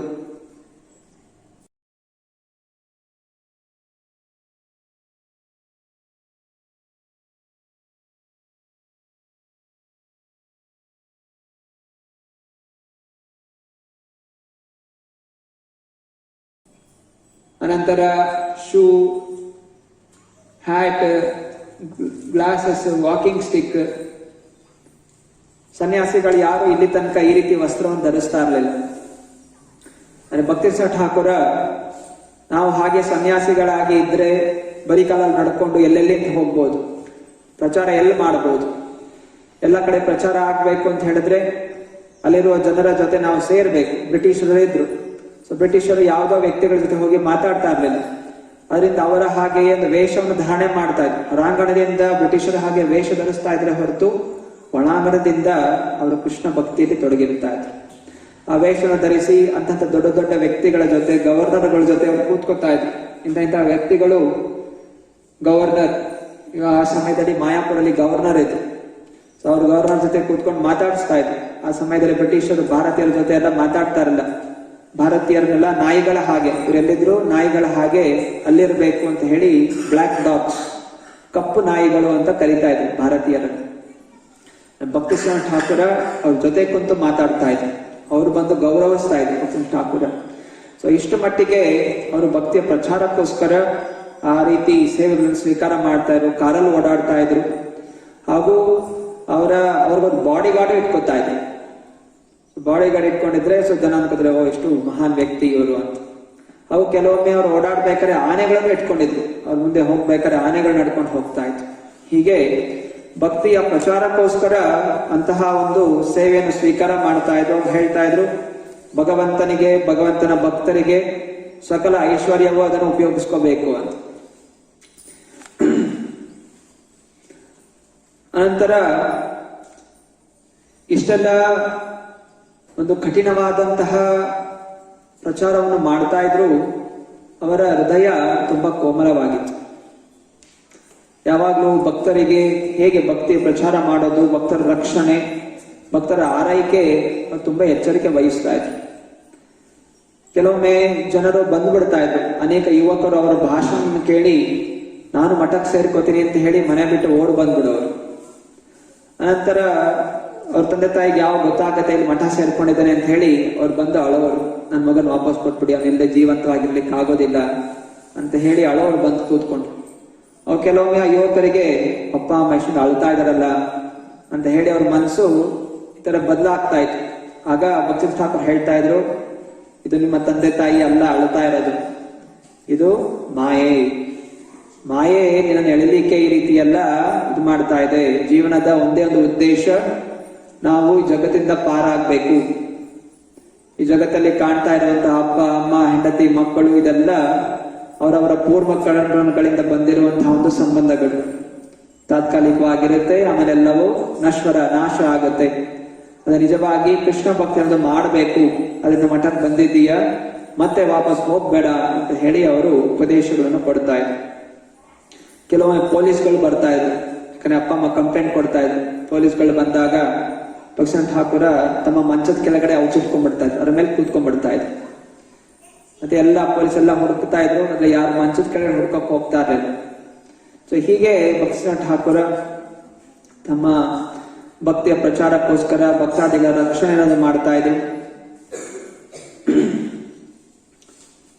ಹಾಗೂ ಕೆಲವೊಮ್ಮೆ ಅವರು ಕೆಲವರಿಗೆ ನಿಂದನೆಯನ್ನು ಮಾಡ್ತಾ ಇದ್ರು. ಕೆಲವೊಮ್ಮೆ ಶಿಷ್ಯಂದರು ಪಾಠ ಕೇಳ್ತಾ ಇರ್ಬೇಕಾದ್ರೆ, ಪ್ರವಚನ ಕೇಳ್ತಾ ಇರ್ಬೇಕು, ನಿದ್ರೆ ಮಾಡ್ತಾ ಇದ್ರು. ಆಗೊಬ್ಬ ಶಿಷ್ಯನಿಗೆ ಕಪಾಲಕ್ಕೆ ಹೊಡಿತಾರೆ, ಏನಿಗೆ ಮಾಡ್ತಾ ಇದೆಯಾ. ಇನ್ನೊಂದ್ಸಲ ಇನ್ನೊಬ್ಬ ವ್ಯಕ್ತಿಗೆ ಕಟ್ಟಿಗೆ ತಗೊಂಡು ಹೊಡಿತಾರೆ. ಭಗವಂತ ಪ್ರವಚನ ಕೇಳ್ತಾ ಇರ್ಬೇಕಾದ್ರೆ ನಿದ್ರೆ ಮಾಡ್ತೀಯ. ಇನ್ನೊಬ್ಬ ಹೋಗಿ ಸಮುದ್ರದಲ್ಲಿ ಆಟ ಆಡ್ಕೊಂಡು ಬಂದಿದ್ದ, ನೀರಲ್ಲಿ ಈಜಾಡ್ಕೊಂಡು ಬಂದಿದ್ದ. ಅವನು ಕಟ್ಟಿಗೆ ತಗೊಂಡು ಹೊಡಿತಾರೆ. ಸಮಯವನ್ನು ಯಾಕೆ ವ್ಯರ್ಥ ಮಾಡ್ಕೋತೀಯ. ಸೊ ಇಷ್ಟು ಎಲ್ಲಿ ಕಠಿಣವಾಗಿರಬೇಕು ಅಲ್ಲಿ ಕಠಿಣವಾಗಿರ್ತಾ ಇದ್ರು. ಗುರುಗಳು ಅಂತ ಹೇಳಿದ್ರೆ ನಾವು ಮಾಡಿರೋದಕ್ಕೆಲ್ಲ ಸರಿ ಸರಿ ಅಂತ ಹೇಳುವಂತಹ ಗುರುಗಳು ನಿಜವಾದ ಗುರು ಅಲ್ಲ. ಗುರುಗಳು ಯಾರು ಶಿಷ್ಯನಿಗೆ ದೋಷಗಳಿರುತ್ತೆ ಆ ದೋಷವನ್ನು ಸರಿಪಡಿಸಿ ದೃಢವಾದಂತಹ ಸಂಕಲ್ಪವಾಗಿ ಮಾಡುವಂತಹ ಗುರು ನಿಜವಾದಂತಹ ಗುರು. ತನ್ನ ಶಿಷ್ಯನಲ್ಲಿ ಏನ್ ಕೊರತೆ ಇದೆ ಅದನ್ನು ಸರಿಪಡಿಸಬೇಕು, ಏನ್ ದೋಷಗಳು ಸರಿಪಡಿಸಿ ಶುದ್ಧವಾದಂತಹ ಭಕ್ತನಾಗಿ ಪರಿವರ್ತನೆಗೊಳಿಸಬೇಕು ಅಂತ ಭಾವನೆ ಇರುವಂತಹ ವ್ಯಕ್ತಿಯೇ ನಿಜವಾದಂತಹ ಗುರು. ಇನ್ನೊಂದ್ಸಲ ಇನ್ನೊಬ್ಬ ಬ್ರಹ್ಮಚಾರಿ ಅವ್ರ ಪಾಠ ಕೇಳ್ತಾ ಇರ್ಬೇಕಾದ್ರೆ ಅವರು ನಿದ್ರೆ ಮಾಡ್ತಾ ಇದ್ರು. ಅವ್ರು ಹೇಳಿದ್ರು, ಎತ್ಕೊಂಡ ವ್ಯಕ್ತಿನ ತಗೊಂಡು ಹೋಗಿ ಅಲ್ಲಿ ರಾಧಾಕುಂಡಕ್ಕೆ ಹೋಗಿ ಬಿಸಾಕ್ಬಿಡಿ ಅಂತ ಹೇಳಿದ್ರು. ರಾಧಾಕುಂಡಲ್ಲಿ ಮುಳುಗಿದ್ರೆ ಅವನಿಗೆ ಬುದ್ಧಿ ಬರುತ್ತೆ ಅಂತ. ಸೊ ಹೀಗೆ ಕೆಲವು ಸನ್ನಿವೇಶಗಳು. ಇನ್ನೊಮ್ಮೆ ಒಬ್ಬ ಮಹಾನ್ ಪಂಡಿತ ಮದನ್ ಮೋಹನ್ ಮಾಳವೀಯ ಅವರು ಭಕ್ತಿ ಠಾಕೂರ್ ಬರ್ತಾರೆ ಅಂತ ಹೇಳ್ತಾರೆ, ನನ್ನ ಮನಸ್ಸಲ್ಲಿ ಏನೋ ಒಂದು ವೇದಾಂತಗಳ ಬಗ್ಗೆ ಒಂದು ಪ್ರಶ್ನೆ ಇದನ್ನು ಕೇಳೋದಿತ್ತು, ಸೊ ಅದಕ್ಕೆ ಉತ್ತರ ಕೊಡಿ ಅಂತ. ಅದಕ್ಕೆ ಭಕ್ತಿ ಠಾಕೂರ್ ಹೇಳ್ತಾರೆ, ಸರಿ ಈ ಪ್ರಶ್ನೆಗೆ ಉತ್ತರ ಆಮೇಲೆ ಕೊಡ್ತೀನಿ, ಅದು ಸ್ವಲ್ಪ ನಾನು ಏನೋ ಕೆಲಸ ಮಾಡ್ತಾ ಇದ್ದೀನಿ, ಅದರಿಂದ ನನ್ನ ಶಿಷ್ಯಂದ್ರು ಅಲ್ಲಿ ಪಾತ್ರೆ ತೊಳಿತಾ ಇದ್ದಾರೆ, ಅವ್ರ ಜೊತೆ ಹೋಗಿ ಕೇಳಿ ಬಹುಶಃ ಅಲ್ಲಿ ಉತ್ತರ ಸಿಗ್ಬೋದು ಅಂತ. ಇವರು ಹೇಳ್ತಾರೆ, ಇಲ್ಲ ಇಲ್ಲ, ನಾನು ಕೇಳ್ತಾ ಇರೋದು ಯಾವುದೋ ಒಂದು ಸಾಧಾರಣ ಸಂಶಯ ಅಲ್ಲ, ನಾನು ವೇದ ಶಾಸ್ತ್ರಗಳ ಬಗ್ಗೆ ಪ್ರಶ್ನೆ ಇದೆ, ದಯವಿಟ್ಟು ಅದಕ್ಕೆ ಉತ್ತರ ಅವರೆಲ್ಲ ಕೊಡ್ಲಿಕ್ಕೆ ಆಗೋದಿಲ್ಲ ಅಂತ. ಅದು ಆಮೇಲೆ ವಿಚಾರ ಮಾಡೋಣ, ಮತ್ತು ಹೋಗಿ ಅಲ್ಲಿ ಅವ್ರಿಗೇನ್ ಸಹಾಯ ಬೇಕು ಮಾಡಿ ಅಂತ. ಮತ್ತೆ ಅಲ್ಲಿ ಅವ್ರ ಶಿಷ್ಯಂದ್ರಲ್ಲಿ ಪಾತ್ರೆ ತೊಳಿತಾ ಇರ್ತಾರೆ. ಮತ್ತೆ ಇವ್ರು ಬಂದಾಗ ದೊಡ್ಡ ವ್ಯಕ್ತಿ, ವೈಸ್ ಚಾನ್ಸಲರ್ ಅವರು, ದೊಡ್ಡ ಕಾಲೇಜ್ಗೆ ದೊಡ್ಡ ಪಂಡಿತ, ದೊಡ್ಡ ಪ್ರೊಫೆಸರ್ ಅವರು. ವೈಸ್ ಚಾನ್ಸಲರ್ನ ಕರೆದು ಅವರು, ಸರಿ ಬಾ ಜೊತೆಲಿ ಕೂತ್ಕೊಂಡು ಪಾತ್ರೆ ತೊಳಿ ಅಂತ ಪಾತ್ರೆ ತೊಳಿಲಿಕ್ಕೆ ಬಿಡ್ತಾರೆ. ಸ್ವಲ್ಪ ಹೊತ್ತು ಆದ್ಮೇಲೆ ಪಾತ್ರೆ ತೊಳೆದ್ಮೇಲೆ ಮದನ್ ಮೋಹನ್ ಮಾಳವೀಯ ವಾಪಸ್ ಬರ್ತಾರೆ. ದಪುಕ್ಸಿಂಹ ಠಾಕೂರ್ ಅವ್ರಿಗೆ ನಮಸ್ಕಾರ ಮಾಡ್ತಾರೆ, ಸರಿ ನಾ ಬರ್ತೀನಿ ಅಂತ. ನಿಮ್ದೇನೋ ಪ್ರಶ್ನೆ ಇತ್ತಲ್ಲ, ಏನೋ ಕೇಳಬೇಕು ಅಂತಿದ್ರಲ್ಲ ಅಂತ ಕೇಳ್ತಾರೆ. ಮದನ್ ಮೋಹನ್ ಮಾಳವೀಯ ಹೇಳ್ತಾರೆ, ನಾನು ಪಾತ್ರೆನ ತಿಕ್ತಾ ಇರ್ಬೇಕಾದ್ರೆ ಆ ಪ್ರಶ್ನೆಗೆ ಏನು ಉತ್ತರ ಅನ್ನೋದು ನನಗೆ ಅರಿವಿಕೆ ಆಯ್ತು ಅಂತ. ಆಗ ಭಕ್ತಿ ಸಿದ್ಧಾಂತ ಠಾಕೂರ ಹೇಳ್ತಾರೆ, ಭಕ್ತಿ ಅನ್ನೋದು ಕೇವಲ ಶಾಸ್ತ್ರಗಳನ್ನು ಓದಿ ಪಂಡಿತನಾದ್ರೂ ಒಂದೇ ಸಾಲದು, ನಾವು ಸೇವೆ ಅನ್ನೋದು ಮಾಡಬೇಕು. ಸೇವೋನ್ಮುಖೇ ಜೀವಾದವು, ಸೇವಾ ಅನ್ನೋದು ಮಾಡಬೇಕು. ನಾಲಿಗೆಯಿಂದ ಹರೇ ಕೃಷ್ಣ ಕೃಷ್ಣ ಕೃಷ್ಣ ಹರೇ ಹರೇ, ಹರೇ ರಾಮ ರಾಮ ರಾಮ ಹರೇ ಹರೇ. ನಾಲಿಗೆಯಿಂದ ಭಗವಂತನ ನಾಮಸ್ಮರಣೆಯಿಂದ ಆಗಬೇಕು. ಕೈ ಕಾಲುಗಳಿಂದ ಮಂದಿರದ ಶುಚೀಕರಣ ಮಾಡುವಂತಹದ್ದು, ಭಗವಂತನ ಸೇವೆ ಮಾಡುವಂತಹದ್ದು. ಹೀಗೆ ಯಾರು ತೊಡಗಿರ್ತಾರೆ, ಪುಸ್ತಕಗಳ ವಿತರಣೆ ಮಾಡುವಂತಹದ್ದು, ಪ್ರಚಾರ ಮಾಡುವಂತಹದ್ದು, ಸೇವೆಯಲ್ಲಿ ತೊಡಗಿರುವುದರಿಂದ ನಿಜವಾದ ಭಕ್ತಿ ಅನ್ನೋದು ಒಬ್ಬ ವ್ಯಕ್ತಿಗೆ ಬರುತ್ತೆ. ನನ್ನ ಗುರು ಗೌರ್ ಕಿಶೋರ್ದಾಸ್ ಬಾಬಾಜಿ ಅವರಿಗೆ ಯಾವುದೇ ರೀತಿಯ ವಿದ್ಯಾಭ್ಯಾಸ ಇರಲಿಲ್ಲ. ಆದರೂ ಅವರನ್ನು ಎಲ್ಲಾ ಜನರು ಬಂದು ಭಕ್ತಿಯ ಶ್ರೇಷ್ಠವಾದ ಭಕ್ತರು ಅಂತ ಹೇಳಿ ಗೌರವಿಸ್ತಾ ಇದ್ರು. ಆದ್ರಿಂದ ಕೇವಲ ಶಾಸ್ತ್ರಗಳ ಪಾಂಡಿತ್ಯ ಒಂದೇ ಮುಖ್ಯ ಅಲ್ಲ, ಪಾಂಡಿತ್ಯನೂ ಗೊತ್ತಿರಬೇಕು, ಜೊತೆಗೆ ಸೇವೆಯಲ್ಲೂ ತೊಡಗಿರಬೇಕು. ನಂತರ ಇನ್ನೊಬ್ಬ ವ್ಯಕ್ತಿ, ಅದೊಬ್ಬ ಗೃಹಸ್ಥ. ಅವನು ಬಂದು ಕೇಳ್ತಾನೆ ಭಕ್ತಿನಾಥ ಠಾಕೂರ್ ಅವ್ರಿಗೆ, ದಯವಿಟ್ಟು ನನಗೆ ದೀಕ್ಷಾ ಕೊಡಿ. ಭಕ್ತಿನಾಥ ಠಾಕೂರ್ ಹೇಳ್ತಾರೆ, ದೀಕ್ಷಾ ಬೇಕು ಅಂತ ಹೇಳಿದ್ರೆ ಈ ಮೀಸೆ ದಾಡಿ ಇದೆಲ್ಲ ಕ್ಲೀನ್ ಆಗಿ ಶೇವ್ ಮಾಡಿಕೊಂಡು ಬಂದೇ ದೀಕ್ಷಾ ಕೊಡ್ತೀನಿ ಅಂತ ಹೇಳ್ತಾರೆ. ಆಗ ವ್ಯಕ್ತಿ ಹೇಳ್ತಾನೆ, ಇಲ್ಲ ಇಲ್ಲ, ನನ್ ತುಂಬಾ ಪ್ರೀತಿ ಇದೆ, ಎಷ್ಟೋ ವರ್ಷಗಳಿಂದ ತುಂಬಾ ಮಸಾಜ್ ಮಾಡಿ ಎಲ್ಲ ಬೆಳೆಸಿರುವಂತ ಮೀಸೆ ದಾಡಿ ಇದು ಅಂತ. ಭಕ್ತಿನಾಥ ಠಾಕೂರ್ ಹೇಳ್ತಾರೆ, ಒಂದು ಮೀಸೆ ದಾಡಿ ಮೇಲೆ ಪ್ರೀತಿ ಇರಬೇಕು, ಇಲ್ಲ ಕೃಷ್ಣನ ಮೇಲೆ ಪ್ರೀತಿ ಇರಬೇಕು. ಎರಡಲ್ಲಿ ಯಾವ ಮೇಲೆ ಪ್ರೀತಿ ಇದೆ ನೀನ್ ಯೋಚನೆ ಮಾಡು. ಕೃಷ್ಣ ಮೇಲೆ ಪ್ರೀತಿ ಇದ್ರೆ ಇದೆಲ್ಲ ಕ್ಲೀನ್ ಆಗಿ ಶೇವ್ ಮಾಡ್ಕೊಂಡ್ ಬಾ, ದೀಕ್ಷೆ ಕೊಡ್ತೀನಿ ಅಂತಾರೆ. ಅರೆ ವ್ಯಕ್ತಿ ಹೋದವನು ಮತ್ತೆ ಪುನಃ ವಾಪಸ್ ಬರದೇ ಇಲ್ಲ. ಹೀಗೆ ಯಾರಿಗೆ ಭಕ್ತಿಯಲ್ಲಿ ಮುಂದುವರಿಬೇಕು ಅಂತಿದೆ, ಭೌತಿಕವಾದಂತಹ ವಸ್ತುಗಳ ಮೇಲೆ, ತನ್ನ ದೇಹದ ಮೇಲೆ ಆಕರ್ಷಣೆ ಅನ್ನೋದು ಇರಬಾರದು. ಅದಕ್ಕೆ ಹೇಗೆ ಎಲ್ಲ ಪ್ರಭುಜೀಸ್ಗೆ ಕೊಟ್ಟಿರುವಂತಹದ್ದೇನು, ತಲೆ ಕ್ಲೀನ್ ಆಗಿ ಶೇವ್ ಆಗಿರಬೇಕು, ಶಿಖಾ ಇರಬೇಕು, ಧೋತಿ ಕುರ್ತಾ ಹಾಕೊಂಡಿರಬೇಕು, ಸ್ತ್ರೀಯರು ಸೀರೆ ಹಾಕೊಂಡಿರಬೇಕು, ತಲೆಗೆ ಸೆರಗಲ್ಲಿ ಮುಚ್ಚಿರಬೇಕು, ತಮ್ಮ ದೇಹದ ಅಂಗಾಂಗಗಳನ್ನು ಯಾವುದೇ ರೀತಿ ಪ್ರದರ್ಶನ ಅನ್ನೋದು ಆಗಬಾರದು. ಹಾಗೂ ಯಾವಾಗಲೂ ನಮ್ಮ ಭಾವನೆಯಿಂದ ಭಗವಂತನನ್ನು ಸೇವೆ ಮಾಡಬೇಕು ಅನ್ನೋ ಭಾವನೆಯಿಂದ ನಾವು ಭಕ್ತಿ ಸೇವೆ ತೊಡಗಿರಬೇಕು. ಈ ಭಾವನೆ ಇದ್ರೆ ಭಕ್ತಿಯಲ್ಲಿ ನಾವು ಮುಂದುವರಿತೀವಿ. ಸೊ ಇನ್ನೊಮ್ಮೆ ಇನ್ನೊಬ್ಬ ವ್ಯಕ್ತಿ, ಒಬ್ಬ ಭಕ್ತ ಕೂತ್ಕೊಂಡು ಚೆನ್ನಾಗಿ ಪ್ರಸಾದ ತಿಂತಾ ಇರ್ತಾನೆ, 2-3 ಜಾಮೂನ್ ಹಾಕೊಂಡು ತಿಂತಾ ಇರ್ತಾನೆ. ಆ ಭಕ್ತ ಠಾಕೂರ್ ಪಕ್ಕ ಹೋಗಿ ಕೇಳ್ತಾರೆ, ನೀನ್ ಪ್ರಸಾದ ತಿಂತಾ ಇದೆಯಾ, ಪ್ರಸಾದ ನಿನ್ನನ್ನ ತಿಂತಾ ಇದೆಯಾ ಅಂತ ಕೇಳ್ತಾರೆ.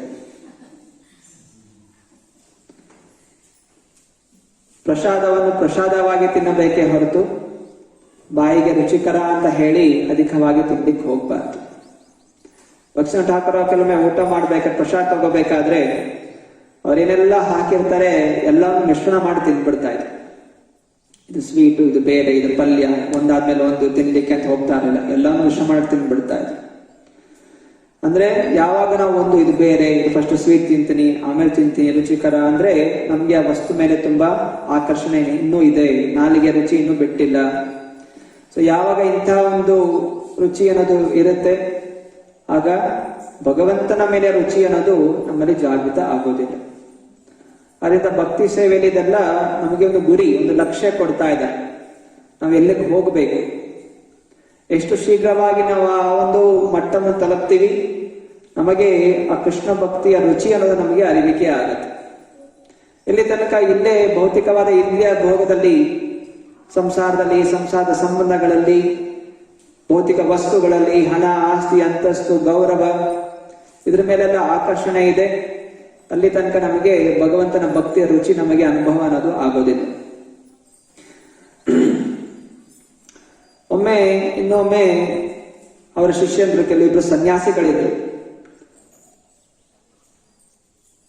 ಭಕ್ತ ಗವಸ್ತಿ ನೇಮಿ ಮಹಾರಾಜ ಮತ್ತು ಭಕ್ತಿ ವಿವೇಕ ಭಾರತಿ ಮಹಾರಾಜ. ಸೊ ಇವರಿಬ್ರು ಮಾತಾಡ್ಕೋತಾ ಇದ್ರು. ನಾವಿಬ್ರು ಹೋಗಿ ಶ್ರಮಪಟ್ಟು ಹಣ ಸಂಪಾದನೆ ಮಾಡಿದ್ರೇನೆ ನಮಗೆ ಇಲ್ಲಿ ಪ್ರಚಾರ ಮಾಡಲು ಸಾಧ್ಯ, ನಮ್ಮ ಗುರುಗಳಿಗೆ ನೋಡ್ಕೊಳ್ಳಕ್ಕೆ ಸಾಧ್ಯ, ಕೇವಲ ನಾವು ಹೋಗಿ ಸಂಪಾದನೆ ಮಾಡಿದ್ರೆ ಬಂದೇನೆ ಅಂತ ಅವರು ಮಾತಾಡ್ಕೋತಾ ಇದ್ರು. ಆಗ ಭಕ್ತಿಸಿದ್ಧಾಂತ ಠಾಕೂರರಿಗೆ ಈ ಮಾತು ಕಿವಿಗೆ ಕೇಳುತ್ತೆ. ಅವ್ರು ಮರು ದಿವಸ ಹೇಳ್ತಾರೆ, ನಾಳೆಯಿಂದ ಯಾರು ಆಚೆ ಹೋಗೋ ಅವಶ್ಯಕತೆ ಇಲ್ಲ, ಎಲ್ಲ ಮಠದಲ್ಲೇ ಕೂತ್ಕೊಂಡು ಜಪ ಮಾಡಿ, ಭಗವಂತ ಕೃಷ್ಣ, ಲಕ್ಷ್ಮೀಪ್ರಿಯ, ವಿಷ್ಣುಪ್ರಿಯ ದೇವಿ ಅವ್ರು ನಮ್ಗೆ ಏನೆಲ್ಲ ಬೇಕು ನಮ್ಗೆ ಕಳಿಸ್ಕೊಡ್ತಾರೆ ಅಂತ ಹೇಳಿ ಎಲ್ಲ ಮಠದಲ್ಲಿ ಯಾರನ್ನ ಆಚೆ ಹೋಗ್ಲಿಕ್ಕೆ ಬಿಡ್ಲಿಲ್ಲ. 15 ದಿವಸ ಆಗತ್ತೆ. ಆದ್ರೇನು ಮಠಕ್ಕೆ ಬೇಕಾಗಿರುವಂತಹ ಎಲ್ಲಾ ಸೌಲಭ್ಯಗಳು ತನ್ನ ತಾನೆಯಾಗಿಯೇ ಮಠಕ್ಕೆ ಬರ್ತಾ ಇತ್ತು. ಸೊ ಯಾವಾಗ ನಾವು ಭಕ್ತಿ ಅನ್ನೋದು ಮಾಡ್ತೀವಿ, ಭಗವಂತ ಆ ಶುದ್ಧ ಭಕ್ತರಿಗೆ ಏನೆಲ್ಲ ಬೇಕೋ ಅದನ್ನು ಸ್ವತಃ ಕಳಿಸ್ಕೊಡ್ತಾನೆ. ಭಗವದ್ಗೀತೆಯಲ್ಲಿ ಕೃಷ್ಣ ಹೇಳ್ತಾನೆ, ನಾಮೇ ಭಕ್ತ್ಯಾ ಪ್ರಣಶ್ಯತಿ, ನನ್ನ ಭಕ್ತ ಯಾವತ್ತೂ ನಾಶ ಅನ್ನೋದು ಹೊಂದೋದಿಲ್ಲ. ಆದ್ದರಿಂದ ನಾವು ಜೀವನದಲ್ಲಿ ಏನಕ್ಕೋಸ್ಕರ ಪ್ರಯತ್ನ ಮಾಡಬೇಕು, ಶ್ರದ್ಧಾ ಭಕ್ತಿಯಿಂದ ಭಗವಂತನ ಭಕ್ತಿ ಸೇವೆಯನ್ನು ಮಾಡಲಿಕ್ಕೆ ನಾವು ಸಂಪೂರ್ಣ ಸಮಯವನ್ನು ಕೊಡಬೇಕು. ಆಗ ಎಲ್ಲಾ ರೀತಿಯ ಒಂದು ಸೌಕರ್ಯಗಳು ಆ ಭಕ್ತನಿಗೆ ಸಿಗುತ್ತೆ. ಹೀಗೆ ಶ್ರೀಲ ಭಕ್ತಿಸಿದ್ಧಾಂತ ಠಾಕೂರರ ಸುಮಾರು 4-5 ಸಾವಿರ ಶಿಷ್ಯಂದ್ರಿದ್ರು. ಅನೇಕ ಜನ ಸನ್ಯಾಸಿಗಳಿದ್ರು, ಕೆಲವು ಜನ ಬ್ರಹ್ಮಚಾರಿಗಳಿದ್ರು, ಗೃಹಸ್ಥರಿದ್ರು. ಭಕ್ತಿಸಿದ್ಧಾಂತ ಠಾಕೂರ ಅವರ ಒಂದು ಶಿಷ್ಯಂದ್ರು ಫಾರಿನಲ್ಲೂ ಇದ್ರು. ಅನೇಕ ಜನ ಫಾರಿನರ್ಸ್ಗೂ ಅವರು ಬ್ರಿಟಿಷರ್ ಇದ್ರಲ್ಲ ಅವ್ರಿಗೂ ದೀಕ್ಷಾನದ ಕೊಟ್ಟಿದ್ರು. ಸೊ ಹೀಗೆ ಭಕ್ತಿಸಿದ್ಧಾಂತ ಠಾಕೂರರು ಭಕ್ತಿಯ ಪ್ರಚಾರ ಮಾಡ್ತಾ ಇದ್ರು. ಹಾಗೂ ತುಂಬಾ ಈ ನಿರಾಕಾರವಾದಿಗಳು, ಮಾಯವಾದಿಗಳು, ಭಗವಂತನಿಗೆ ರೂಪ ಇಲ್ಲ, ಅವರನ್ನ ತುಂಬಾ ವಿರೋಧ ಮಾಡ್ತಾ ಇದ್ರು. ಕಥೆಗಳು ಹೇಳ್ತಾ ಇದ್ರು, ಅನೇಕ ಕಥೆಗಳಿದೆ. ಉಪಖ್ಯಾನೆ ಉಪನಿಷತ್ ಅಂತ ಭಕ್ತಿಸಿದ್ಧಾಂತಕ್ಕೆ ಬರ್ತಂತ ಗ್ರಂಥ, ಅನೇಕ ನೀತಿಯುತ ಕಥೆಗಳಿದೆ. ಸೊ ಒಂದು ಕತೆ ಹೇಳ್ತಾ ಇದ್ರು ಅವರು, ಒಬ್ಬ ವ್ಯಕ್ತಿ ಒಬ್ಬ ಮಾಯವಾದಿಯಿಂದ ಸಾಲ ತಗೋತಾನಂತ. ಮತ್ತೆ ಸ್ವಲ್ಪ ವರ್ಷ ಆದ್ಮೇಲೆ ಆ ಮಾಯವಾದಿ ಒಂದು ಹಣ ವಾಪಸ್ ಕೊಡು ಅಂತ ಹೇಳಿದ್ರೆ ನನ್ನ ಹತ್ರ ಇಲ್ಲ ಅಂತ ಹೇಳ್ತಾನೆ.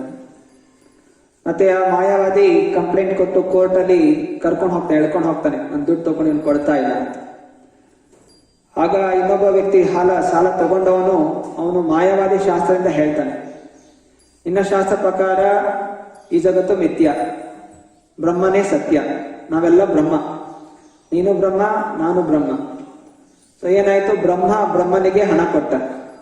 ಆದ್ರಿಂದ ಹಣ ಅಲ್ಲಿದ್ರೇನು ಇಲ್ಲಿದ್ರೇನು ಎರಡು ಒಂದೇ ಅಲ್ಲ ಅಂತ ಹೇಳಿ ಅವನು ವಾದ ಮಾಡ್ತಾನೆ. ಸೊ ಹೀಗೆ ಆ ಮಾಯವಾದಿಯ ತತ್ವಗಳು ಹೀಗೆ ಅಂತ ಹೇಳ್ತಾ ಇದ್ರು. ಎಲ್ಲರೂ ಬ್ರಹ್ಮ ಆಗ್ಲಿಕ್ಕೆ ಸಾಧ್ಯ ಇಲ್ಲ. ಭಗವಂತ ಇದ್ದಾನೆ, ನಾನಾ ರೀತಿಯ ಜೀವಿಗಳಿದೆ, ನಾನಾ ರೀತಿಯ ಜೀವಿಗಳ ಬೇರೆ ಬೇರೆ ಗುಣಗಳಿದೆ, ಬೇರೆ ಬೇರೆ ರಸಗಳಿದೆ. ಅವರೆಲ್ಲರಿಗೂ ಭಗವಂತನ ಜೊತೆ ಒಂದು ಪ್ರತ್ಯೇಕವಾದಂತಹ ರಸದಲ್ಲಿ ಸಂಬಂಧ ಇದೆ. ಎಲ್ಲವೂ ಒಂದೇ, ನಾವೆಲ್ಲರೂ ಭಗವಂತ ಆಗ್ತೀವಿ ಅಂತೆಲ್ಲ ಮೋಸ ಮಾಡುವಂತಹ ಜನ ಈ ಮಾಯಾವಾದಿಗಳು ಅಂತ ಹೇಳಿ ತುಂಬಾ ಕಠಿಣವಾಗಿ ಪ್ರಚಾರ ಮಾಡ್ತಾ ಇದ್ರು. ಹಾಗೂ ಬೇರೆ ಬೇರೆ ವೈಷ್ಣವ ಸಂಪ್ರದಾಯಗಳನ್ನು ಹೇಳಿದ್ರು. ಆಗ ಮಾಧ್ವ ಸಂಪ್ರದಾಯ ಇದೆ, ಶ್ರೀ ಸಂಪ್ರದಾಯ ಇದೆ. ಹೀಗೆ ಬೇರೆ ಬೇರೆ ಸಂಪ್ರದಾಯಗಳಲ್ಲಿ ವ್ಯತ್ಯಾಸ ಏನು ಅಂತ ಹೇಳಿದಾಗ ಭಕ್ತಿಸಿದ್ಧಾಂತ ಠಾಕೂರ ಹೇಳ್ತಾರೆ, ಇದೆಲ್ಲ ನಾನಾ ರೀತಿಯ ಸ್ವೀಟ್ಗಳಿದ್ದ ಹಾಗೆ. ಒಂದು ರಸಗುಲ್ಲ, ಒಂದು ಜಾಮೂನು, ಇನ್ನೊಂದು ಕಾಜು ಕಟ್ಲಿ, ಸ್ವೀಟ್ ಇದೆ. ಬೇರೆ ಬೇರೆ ತರಹದ ಸ್ವೀಟ್ಗಳು, ಬೇರೆ ಬೇರೆ ಸ್ವೀಟ್ ಅಲ್ಲಿ ಬೇರೆ ಬೇರೆ ತರಹದ ರುಚಿ ಇದೆ. ಹಾಗೆ ನಮ್ಮ ಚೈತನ್ಯ ಮಹಾಪ್ರಭುಗಳು ಕೊಟ್ಟಂತಹ ಈ ಮಾರ್ಗ ಗೌಡಿಯ ಸಂಪ್ರದಾಯದಲ್ಲಿ ಗುರಿ ಸ್ವೀಟ್ ಒಂದೇ ಅಲ್ಲ, ಜೊತೆಯಲ್ಲಿ ಅದರಲ್ಲಿ ಎಲ್ಲಾ ರೀತಿಯ ಪೋಷಣಾಂಶ ಅನ್ನೋದು ಇದೆ. ಅದರಿಂದ ನಮ್ಮ ಈ ಒಂದು ಜ್ಞಾನ, ರಾಧಾಕೃಷ್ಣ ಸೇವೆ ಮಾಡುವಂತಹ ಈ ಗೌಡಿಯ ಮಠದ ಜ್ಞಾನ ಎಲ್ಲದಕ್ಕಿಂತ ಶ್ರೇಷ್ಠವಾದದ್ದು, ಸಂಪೂರ್ಣವಾಗಿ ಅದು ರುಚಿಕರವಾಗಿದೆ ಹಾಗೂ ನಮಗೆ ಪೂರ್ಣವಾದ ಆನಂದ ನೀಡುವಂತಹ ಈ ಒಂದು ಜ್ಞಾನ ಅಂತ ಹೇಳಿ ಅವರು ವಿಸ್ತರಣೆ ಮಾಡ್ತಾ ಇದ್ರು. ಹಾಗೂ ಅನೇಕ ದೇವತಾ ಪೂಜೆ ಮಾಡುವಂತವ್ರ ಬಗ್ಗೆನೂ ನಿಂದನೆ ಮಾಡ್ತಾ ಇದ್ರು. ಈ ದೇವತಾ ಪೂಜೆ ಮಾಡೋರು ಎಂಥವ್ರು, ಏನೋ ಸ್ವಾರ್ಥಕ್ಕೋಸ್ಕರ ಪೂಜೆ ಮಾಡುವಂಥವ್ರು. ಏನಾದ್ರೂ ಸಿಕ್ಕಿದ್ರೆ ಅವ್ರಿಗೆ ನಂಬಿಕೆ ಇರುತ್ತೆ, ಸಿಗದೆ ಇದ್ದಾಗ ಅವರು ಅದನ್ನು ನಿಂದನೆ ಮಾಡ್ತಾರೆ. ಹಾಗೆ ಒಬ್ಬ ವ್ಯಕ್ತಿ ಇದ್ದಂತೆ, ಕಾರ್ತಿಕೇಯನ್ ಪೂಜೆ ಮಾಡುವಂಥವ, ತುಂಬಾ ಅಖಂಡವಾಗಿ ಪೂಜೆ ಮಾಡ್ತಾ ಇದ್ದ. ಒಬ್ಬ ಮಗು ಬೇಕು ಅಂತ, ಮಗು ಸಿಕ್ಕಿದಾಗ ತುಂಬಾ ಖುಷಿ ಆಯ್ತು. ಸ್ವಲ್ಪ ದಿವಸದ ಮೇಲೆ ಯಾವ್ದೋ ಕಾರಣದಿಂದ ಮಗು ಸತ್ತೋಗ್ಬಿಡುತ್ತೆ. ಆಗ ವ್ಯಕ್ತಿ ಅವ್ರದ್ದು ಹೋಗಿ ಆ ವಿಗ್ರಹನ ಒಡೆದಾಕ್ಬಿಡ್ತಾನೆ. ಹೀಗೆ ಇಂತಹ ದೇವತಾ ಪೂಜೆ ಮಾಡುವಂಥವ್ರು ಸಿಕ್ಕಿದ್ರೆ ಗುಣಗಾನ ಮಾಡ್ತಾರೆ, ಸಿಗದೆ ಇದ್ದಾಗ ಆ ವಿಗ್ರಹನೇ ಇಲ್ಲ, ಭಗವಂತನೇ ಇಲ್ಲ ಅಂತ ಹೇಳಿ ಅವರು ನಿಂದನೆ ಮಾಡ್ತಾರೆ. ಸೊ ಇಂತಹವರು ಕೆಲವರು ಸತ್ಯನಾರಾಯಣ ಅಂತ ಪೂಜೆ ಮಾಡ್ತಾರೆ, ಸತ್ಯನಾರಾಯಣ ಪೂಜೆ ಅನ್ನೋದು ಮಾಡ್ತಾರೆ. ಸೊ ಸತ್ಯನಾರಾಯಣ ಪೂಜೆನೂ ಸಹ ಅದು ಯಾವುದೇ ರೀತಿಯ ಭಕ್ತಿಗಲ್ಲ. ಅದು ಸತ್ಯನಾರಾಯಣ ಪೂಜೆ ಮಾಡುವಂತಹದ್ದು ಯಾವುದೋ ಒಂದು ರೀತಿಯ ಭೌತಿಕ ಇಚ್ಛೆಯನ್ನು ಪೂರ್ಣಗೊಳಿಸೋಸ್ಕರ. ಸತ್ಯನಾರಾಯಣ ಪೂಜಾರಿ ಹೇಳ್ತಾರೆ, ಕೊನೆಯಲ್ಲಿ ಕಥೆಗಳು ಹೇಳಿದಾಗ ಯಾರು ಈ ಕಥೆಯನ್ನು ಕೇಳ್ತಾರೋ ಅವರಿಗೆ ಐಶ್ವರ್ಯನೂ ಸಿಗುತ್ತೆ, ಯಾರಿಗೆ ಈ ಕಥೆಯನ್ನು ಕೇಳ್ತಾರೋ ಅವರಿಗೆ ಮಗು ಅನ್ನೋದು ಸಿಗುತ್ತೆ. ಹೀಗೆ ಕಥೆಗೆ ಒಂದು ಫಲಸ್ತುತಿ, ಭೌತಿಕವಾದ ಫಲಸ್ತುತಿಯನ್ನು ಹೇಳ್ತಾರೆ. ಸೊ ಇಂಥ ಜನ ಏನ್ ಮಾಡ್ತಾರೆ, ಸತ್ಯನಾರಾಯಣ ಪೂಜೆ ಮಾಡ್ತಾರೆ. ಮತ್ತೆ ಯಾವಾಗ ಅವ್ರು ಬೇಡಿದಂತಹ ಯಾವುದೋ ಒಂದು ಭೌತಿಕ ಫಲ ಸಿಗೋದಾಗ ಅವ್ರೇನ್ ಮಾಡ್ತಾರೆ, ಇದು ಸತ್ಯನಾರಾಯಣ ಅಲ್ಲ, ಇದು ನಿತ್ಯನಾರಾಯಣ ಅಂತ ಹೇಳ್ತಾರೆ. ಸೊ ಹೀಗೆ ಭೌತಿಕ ಜನ ತಮ್ಮ ಸ್ವಾರ್ಥಕ್ಕೋಸ್ಕರ ಮಾಡುವಂತಹ ಈ ಪೂಜೆಗಳು, ಸಂಪ್ರದಾಯಗಳು ಇದೆಲ್ಲವೂ ಕೇವಲ ಮೋಸ ಅಷ್ಟೇ. ಆದ್ರಿಂದ ನಾವು ಹಾಗೆ ಮಾಡ್ಲಿಕ್ಕೆ ಹೋಗ್ಬಾರ್ದು, ನಿಸ್ವಾರ್ಥ ನಿಷ್ಕಾಮ ಭಕ್ತಿಯಲ್ಲಿ ತೊಡಗಬೇಕು ಅನ್ನೋದನ್ನು ಶ್ರೀ ಭಕ್ತಿ ಠಾಕೂರ ಪ್ರಚಾರ ಮಾಡ್ತಾ ಇದ್ರು. ಅನೇಕ ಕಾಲೇಜ್ ಹುಡುಗರು ಹೋಗ್ತಾ ಇದ್ರು. ಅವ್ರು ಹೋಗಿ ಭಕ್ತಿ ಠಾಕೂರ್ ಹೇಳ್ತಾ ಇದ್ರು, ಪ್ರಭುಪಾದ್ ನಮ್ಗೆ ಭಕ್ತಿ ಮಾಡ್ಬೇಕು ಅಂತ ತುಂಬಾ ಆಸೆ ಇದೆ, ಅರೆ ನಮ್ಮ ಮನಸ್ಸು ತುಂಬಾ ಸ್ಥಿರ ಇಲ್ಲ, ಇನ್ನೊಂದು ರೀತಿ ಚಂಚಲತೆ ಆಗ್ತಾ ಇದೆ, ಬೇರೆ ಬೇರೆ ಕಡೆ ಆಕರ್ಷಣೆ ಆಗ್ತಾ ಇದೆ. ಸೊ ಹೀಗೆಲ್ಲ ಏನ್ ಮಾಡೋದು ಅಂತ ಹೇಳಿದಾಗ ಭಕ್ತಿ ಠಾಕೂರ್ ಹೇಳ್ತಾರೆ, ಇದೆಲ್ಲ ಹೃದಯ ದೌರ್ಬಲ್ಯ. ಹೃದಯದಲ್ಲಿ ನಿಮ್ಗೆ ನಿಜವಾಗಿ ಕೃಷ್ಣ ಭಕ್ತಿ ಮಾಡಬೇಕು ಅನ್ನೋದು ಆಸೆ ಇಲ್ಲ. ಯಾವಾಗ ಹೃದಯ ದೌರ್ಬಲ್ಯ ಇರುತ್ತೆ, ಭೌತಿಕವಾಗಿ ನಾವು ಆಕರ್ಷಣೆಗಳು ಉಟ್ಕೊಂಡಿರ್ತೀರ, ಆದ್ರಿಂದ ನಾವು ಬೇರೆ ಬೇರೆ ರೀತಿ ಆಕರ್ಷಿತರಾಗ್ತೀವಿ. ಆದ್ರಿಂದ ಹೃದಯವನ್ನು ನಾವು ಗಟ್ಟಿಗೊಳಿಸ್ಕೋಬೇಕು. ಕೃಷ್ಣ ಭಕ್ತಿಯಲ್ಲಿ ಮಿಶ್ರಣ ಮಾಡ್ಲಿಕ್ಕೆ ಹೋಗ್ಬಾರ್ದು. ಕೃಷ್ಣ ಭಕ್ತಿ ಮಾಡ್ತಿದ್ದ ಏಕೈಕ ಉದ್ದೇಶ ನಾವು ಸಂಪೂರ್ಣ ಈ ಭೌತಿಕ ವಸ್ತುಗಳಿಂದ ವೈರಾಗ್ಯ ಬೆಳೆಸ್ಕೋಬೇಕು, ಹಾಗೂ ಕೇವಲ ಕೃಷ್ಣ ಭಕ್ತಿಗೋಸ್ಕರ, ಕೃಷ್ಣ ತೃಪ್ತಿಗೋಸ್ಕರ ನಾವು ಸೇವೆಯನ್ನು ಮಾಡಬೇಕು.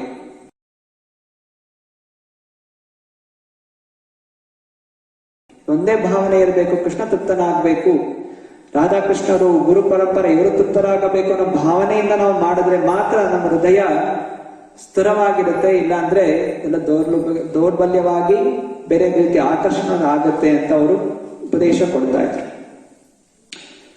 ಒಮ್ಮೆ ಯಾರೊಬ್ರು ಕೇಳ್ತಾರೆ, ನಿಮ್ಗೆ ಎಷ್ಟು ಶಿಷ್ಯಂದ್ರಿದ್ದಾರೆ, ಎಷ್ಟು ಮಠಗಳಿದೆ ಅಂತ ಕೇಳಿದಾಗ ಭಕ್ತಿ ಠಾಕೂರ ಹೇಳ್ತಾರೆ, ವಿಶ್ವಾದ್ಯಂತ ಅನೇಕ ಮಠಗಳಿದೆ, ಅನೇಕ ಶಿಷ್ಯಂದ್ರಿದ್ದಾರೆ, ಸಹಸ್ರಾರು ಕೋಟ್ಯಾಂತರ ಶಿಷ್ಯಂದ್ರಿದ್ದಾರೆ. ಕೇವಲ ಸಮಯದ ಒಂದು ಅಡಚಣೆ ಇದೆ ಅಷ್ಟೇ. ಯಾವಾಗ ಈ ಸಮಯದ ಅಡಚಣೆ ಅನ್ನೋದು ಹೋಗುತ್ತೆ, ನೀವು ಎಲ್ಲಾ ಕಡೆ ಕೃಷ್ಣ ಭಕ್ತರನ್ನು ಕಾಣ್ತೀರಾ ಅಂತ ಹೇಳ್ತಾರೆ. ಅವರು ಮುಂದೆ ಭವಿಷ್ಯವಾಣಿಯನ್ನು ನುಡಿದಂಥವ್ರು. ಅವರ ಶಿಷ್ಯ ಶ್ರೀಲ ಭಕ್ತಿ ವೇದಾಂತ ಪ್ರಭುಪಾದರು ಅದೇ ಭಕ್ತಿ ತಮ್ಮ ಗುರುಗಳಿಂದ ಪಡೆದಂತಹ ಕೃಷ್ಣ ಭಕ್ತಿಯನ್ನು ವಿಶ್ವಾದ್ಯಂತ ಪ್ರಚಾರ ಮಾಡಿದ್ರು. ವಿಶ್ವಾದ್ಯಂತ ಈ ಇಸ್ಕಾನ್ ಸಂಸ್ಥೆಗಳು ತೆರೆದಿವೆ, ಸಹಸ್ರಾರು ಲಕ್ಷಾಂತರ ಭಕ್ತಾದಿಗಳು ಆಗ್ತಾ ಇದ್ದಾರೆ. ಇದನ್ನ ಅವ್ರು ಮುಂಚೆನೆ ಭವಿಷ್ಯವಾಣಿ ನೋಡಿದ್ರು. ಕೇವಲ ಸಮಯದ ಒಂದು ಅಡಚಣೆ ಅಷ್ಟೇ. ಸಮಯ ಹೋಗ್ತಾ ಇದ್ದ ಹಾಗೆ ಭವಿಷ್ಯವಾಣಿ ನೋಡಿದಿರುವ ಹಾಗೆ ಕಲಿಯುಗದಲ್ಲಿ 10,000 ವರ್ಷಗಳು ಇದು ಚಿನ್ನದ ಒಂದು ಸಮಯ. ಕಲಿಯುಗ ಆದರೂ ಸತ್ಯಯುಗದ ಹಾಗೆ ಎಲ್ಲಾ ಕಡೆ ಕೃಷ್ಣ ಭಕ್ತಿ ಅನ್ನೋದು ಪ್ರಚಾರ ಆಗ್ತಾ ಹೋಗುತ್ತೆ, ಎಲ್ಲಾ ಕಡೆ ಕೃಷ್ಣ ಭಕ್ತರು ಆಗ್ತಾರೆ ಅನ್ನೋದನ್ನು ಅವರು ಹೇಳ್ತಾ ಇದ್ದಾರೆ. ಸೊ ಹೀಗೆ ಶ್ರೀಲ ಭಕ್ತಿಸಾರ ಠಾಕೂರ ನಮ್ಮರ ಭಾವನೆಯಿಂದ ತಮ್ಮ ಗುರುಗಳಿಗೆ ಭಗವಂತನಿಗೆ ತೃಪ್ತಪಡಿಸುವ ಏಕೈಕ ಉದ್ದೇಶದಿಂದ ಭಕ್ತಿಯ ಪ್ರಚಾರವನ್ನು ಮಾಡಿದ್ರು. ಅಂತಹ ಒಂದು ಪರಂಪರೆಯಲ್ಲಿ ಬಂದಂತಹವರು ನಾವು ಈ ಮಠದಲ್ಲಿ ಸೇರಿರಬೇಕಾದರೆ, ಜೋಡಣೆ ಆಗಿರಬೇಕಾದರೆ ಈ ಒಂದು ತತ್ವಗಳನ್ನು ನಾವು ಜೀವನದಲ್ಲಿ ಅಳವಡಿಸ್ಕೋಬೇಕು. ಕೇವಲ ಹೊರಾಂಗಣದಿಂದ ನಮ್ಮ ಜೀವನ ಸುಖಮಯವಾಗಿರ್ಲಿ ಅಂತೆಲ್ಲ ಬರೋದು. ಶ್ರಮ ಪಡಬೇಕು. ಗುರು ಆಚಾರ್ಯರೆಲ್ಲ ಶ್ರಮ ಪಟ್ಟಿದ್ದಾರೆ. ಯಾಕೋಸ್ಕರ ಶ್ರಮ ಪಟ್ಟಿದ್ದು? ಎಲ್ಲರಿಗೂ ಕೃಷ್ಣ ಭಕ್ತಿ ಪ್ರಚಾರ ಆಗಬೇಕು, ಎಲ್ಲ ಬದ್ಧ ಜೀವಿಗಳು ಸಂಸಾರದ ಒಂದು ಚಕ್ರದ ಬಿಡುಗಡೆ ಆಗಬೇಕು ಅನ್ನೋ ಉದ್ದೇಶದಿಂದ ಶ್ರಮ ಪಟ್ಟಿದ್ದಾರೆ. ಹಾಗೆ ನಾವು ಶ್ರಮ ಪಡಬೇಕು. ನಮ್ಮ ನಿತ್ಯದ ತಪಸ್ಸೆ ನಾವು ಮಾಡಬೇಕು, ಹಾಗೂ ಎಲ್ಲರಿಗೂ ತಪಸ್ಸಿಗೆ ತೊಡಗಿಸ್ಲಿಕ್ಕೆ ನಾವು ಪ್ರಯತ್ನವನ್ನು ಮಾಡಬೇಕು. ಶ್ರೀಲ ಪ್ರಭುಪಾದರು ಹೇಳ್ತಾರೆ, ಹೀಗೆ ಸಂಸಾರದಲ್ಲಿ ಏನೆಲ್ಲ ಕಾಣ್ತಾ ಇದೆ ಇದೆಲ್ಲವೂ ಸುಳ್ಳು. ಈ ಜಗತ್ತಿನಲ್ಲಿ ಸುಖ ಅನ್ನೋದು ಇಲ್ಲ. ಸುಖ ಪಡೀಲಿಕ್ಕೆ ನಾವು ಯಾವತ್ತೂ ಪ್ರಯತ್ನ ಮಾಡಬಾರದು. ನಾವು ಸುಖ ಪಡಿತೀವಿ ಈ ಜಗತ್ತಿನಲ್ಲಿ ಅಂತ ತಿಳ್ಕೊಂಡ್ರೆ ಇದೇ ಅಜ್ಞಾನ. ಯಾವಾಗ ಈ ಅಜ್ಞಾನದಲ್ಲಿ ಮುಳ್ಕೋತೀವಿ ನಾವು ಎಲ್ಲಾ ರೀತಿಯ ಪಾಪಗಳನ್ನು ಮಾಡ್ತೀವಿ. ಪಾಪಗಳು ಮಾಡಲಿಕ್ಕೆ ಮುಖ್ಯವಾದ ಕಾರಣ ಅಜ್ಞಾನ. ಯಾವ ಅಜ್ಞಾನ? ನಾನು ಈ ಜಗತ್ತಿನಲ್ಲಿ ಸುಖವಾಗಿರಬೇಕು ಅನ್ನುವಂಥ ಆಸೆಯೇ ಅಜ್ಞಾನ. ಅಸತೋಮ ಸದ್ಗಮಃ ತಮಸೀಮ ಜ್ಯೋತಿರ್ಗಮಃ ಮೃತೋಮ ಅಮೃತಗಮಃ. ಶಾಸ್ತ್ರ ಸ್ಪಷ್ಟವಾಗಿ ಹೇಳ್ತಾ ಇದೆ, ಈ ಜಗತ್ ಅಸತ್, ಅಜ್ಞಾನ, ಹಾಗೂ ಇಲ್ಲಿ ಮೃತ್ಯು ಇದೆ. ಆದ್ರಿಂದ ಈ ಜಗತ್ತಲ್ಲಿ ನಾನು ಸಂತೋಷವಾಗಿರ್ತೀನಿ ಅಂತ ಪಡೆಯುವಂತ ಚಿಂತನೆ ಮಾಡುವಂತವನು ದೊಡ್ಡ ಮೂರ್ಖ. ಸೊ ನಾವು ಮೂರ್ಖರಾಗಬಾರ್ದು, ಬುದ್ಧಿವಂತರಾಗಬೇಕು, ಜಗತ್ತನ್ನು ತ್ಯಾಗ ಮಾಡಬೇಕು, ಭಗವಂತನ ಲೋಕದಲ್ಲಿ ಸೇವೆ ಮಾಡುವಂತಹ ಭಾವನೆಯನ್ನು ಬೆಳೆಸ್ಕೊಂಡು ನಾವು ಹೋಗ್ಬೇಕು. ಆದ್ರಿಂದ ನಿಜವಾಗಿ ಬುದ್ಧಿವಂತಿಕೆ ಇರುವನು ಯಾರು? ಈ ಜಗತ್ತಿನ ಮೇಲೆ ತುಂಬಾ ವೈರಾಗ್ಯದ ಭಾವನೆ ನೋಡುವಂತಹ ನಿಜವಾದ ಬುದ್ಧಿವಂತ. ಈ ಜಗತ್ತಿನಲ್ಲಿ ಯಾವುದೇ ಸಂಬಂಧಗಳಲ್ಲಿ ಯಾವುದೇ ವಸ್ತುವಿನ ಮೇಲೆ ಒಳ್ಳೆಯದು ಅನ್ನೋ ಭಾವನೆ ಇರಲೇಬಾರದು. ಯಾವಾಗ ನಮ್ಮ ಮನಸ್ಸಲ್ಲಿ ಯಾವುದೋ ಒಂದು ವಸ್ತು ಒಳ್ಳೆಯದು ಅಂತ ಭಾವನೆ ಇತ್ತು, ಮತ್ತೆ ಅದು ನಮ್ಮ ಬಂಧನಕ್ಕೆ ಕಾರಣವಾಗುತ್ತೆ. ಈ ಜಗತ್ತಿನಲ್ಲಿ ಏನು ಒಳ್ಳೆಯದು ಅನ್ನೋದು ಇಲ್ಲ. ನಮಗೆ ಒಂದೇ ಒಂದು ಆಸೆ, ನಮಗೆ ಒಂದು ಮಾರ್ಗ ಅಂತ ಹೇಳಿದ್ರೆ ಭಗವಂತನ ಶುದ್ಧವಾದ ಭಕ್ತರು, ಅವರ ಕೃಪೆ, ಅವರ ಚರಣಕಮಗಳ ಕೃಪೆಯೇ ನಮಗೆ ಒಂದು ಆಶ್ರಯ. ಆ ಆಶ್ರಯ ಹಿಡ್ಕೊಂಡು ನಾವು ಈ ಸಂಸಾರದ ಸಾಗರವನ್ನು ಪಾರು ಮಾಡಬೇಕು. ಪ್ರಭುಪಾದ ಹೇಳುವ ಹಾಗೆ ಈ ಮನುಷ್ಯ ದೇಹ ಒಂದು ದೊಡ್ಡ ಹಡಗು ಇದ್ದ ಹಾಗೆ, ಮತ್ತೆ ಅದರಲ್ಲಿ ಗುರುಗಳು ಅದರ ಕ್ಯಾಪ್ಟನ್ ಇದ್ದ ಹಾಗೆ. ಅದರಿಂದ ಯಾವಾಗ ಈ ಹಡಗು ಸಿಕ್ಕಿದೆ, ಒಳ್ಳೆ ಕ್ಯಾಪ್ಟನ್ ಸ್ವೀಕಾರ ಮಾಡಿದ್ದೀವಿ, ಈ ಹಡಗಿನಲ್ಲಿ ನಾವು ಈ ಭೌತಿಕ ಜಗತ್ತಿನ ಸಾಗರವನ್ನು ಪಾರು ಮಾಡಿ ಭಗವಂತನ ಧಾಮಕ್ಕೆ ನಾವು ಹೋಗಬೇಕು. ಇದೇ ಜೀವನದ ಪರಿಪೂರ್ಣತೆ. ಹೀಗೆ ಪ್ರಚಾರ ಮಾಡಿದ ಶ್ರೀಲ ಭಕ್ತಿಸಾರ ಠಾಕೂರರು January 1st, 1937 ಅದಿನ ಬೆಳಗ್ಗೆ 5 ಅವರು ದೇಹ ತ್ಯಾಗವನ್ನು ಮಾಡ್ತಾರೆ. ಸೊ ತಿಥಿಯ ಪ್ರಕಾರ ಇವತ್ತು January 3rd ಬಂದಿದೆ. ಸೊ January 1st, 1937 ದೇಹ ತ್ಯಾಗ ಮಾಡ್ತಾರೆ. ದೇಹ ತ್ಯಾಗ ಮಾಡಲಿಕ್ಕಿಂತ ಮುಂಚೆ ಎಲ್ಲ ಶಿಷ್ಯಂದ್ರಿಗೂ ಇದೇ ಪ್ರಾರ್ಥನೆ ಮಾಡಿಕೊಂಡಿರುವಂತಹದ್ದು, ದಯವಿಟ್ಟು ನೀವು ಈ ಭಕ್ತಿಯ ಪ್ರಚಾರದಲ್ಲಿ, ಭಕ್ತಿಯ ಸಾಧನದಲ್ಲಿ ಯಾವತ್ತೂ ಸೋಂಬೇರಿಗಳಾಗಬಾರದು. ದೃಢವಾದಂಥ ಸಂಕಲ್ಪದಿಂದ ಈ ಸಂಸಾರದ ಬಂಧನಗಳನ್ನು ಕತ್ತರಿಸಿ ಹಾಕಬೇಕು, ಹಾಗೂ ಈ ಕೃಷ್ಣ ಭಕ್ತಿಯ ಜ್ಞಾನವನ್ನು, ಬೆಳಕನ್ನು ಎಲ್ಲ ಕಡೆ ಪ್ರಚಾರವನ್ನು ಮಾಡಬೇಕು. ಹೀಗೆ ಅವರು ದೇಹ ತ್ಯಾಗ ಮಾಡಲಿಕ್ಕಿಂತ ಮುಂಚೆ ಅವರು ಶ್ರೀಲ ನರೋತ್ತಮ್ ದಾಸ್ ಠಾಕೂರ್ ಬರೆದಿರುವಂತಹ ಒಂದು ವಿಶೇಷವಾದಂತಹ ಒಂದು ಹಾಡಿದೆ.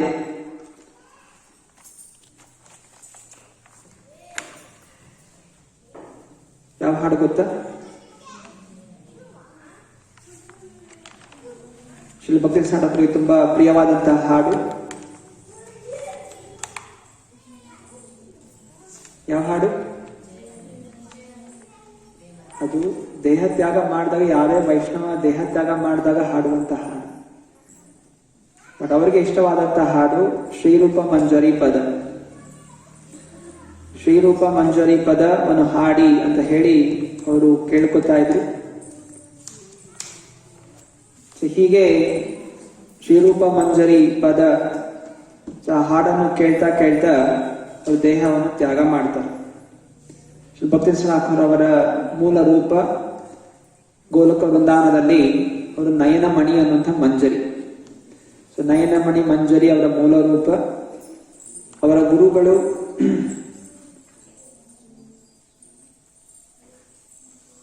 ಭಕ್ತಿ ವಿನೋದ್ ಠಾಕೂರ ಅವರು ಕಮಲ ಮಂಜರಿ ಹಾಗೂ ಗೌರ್ ಕಿಶೋರ್ ದಾಸ್ ಬಾಬಾಜಿ ಅವರು ಗುಣಮಂಜರಿ.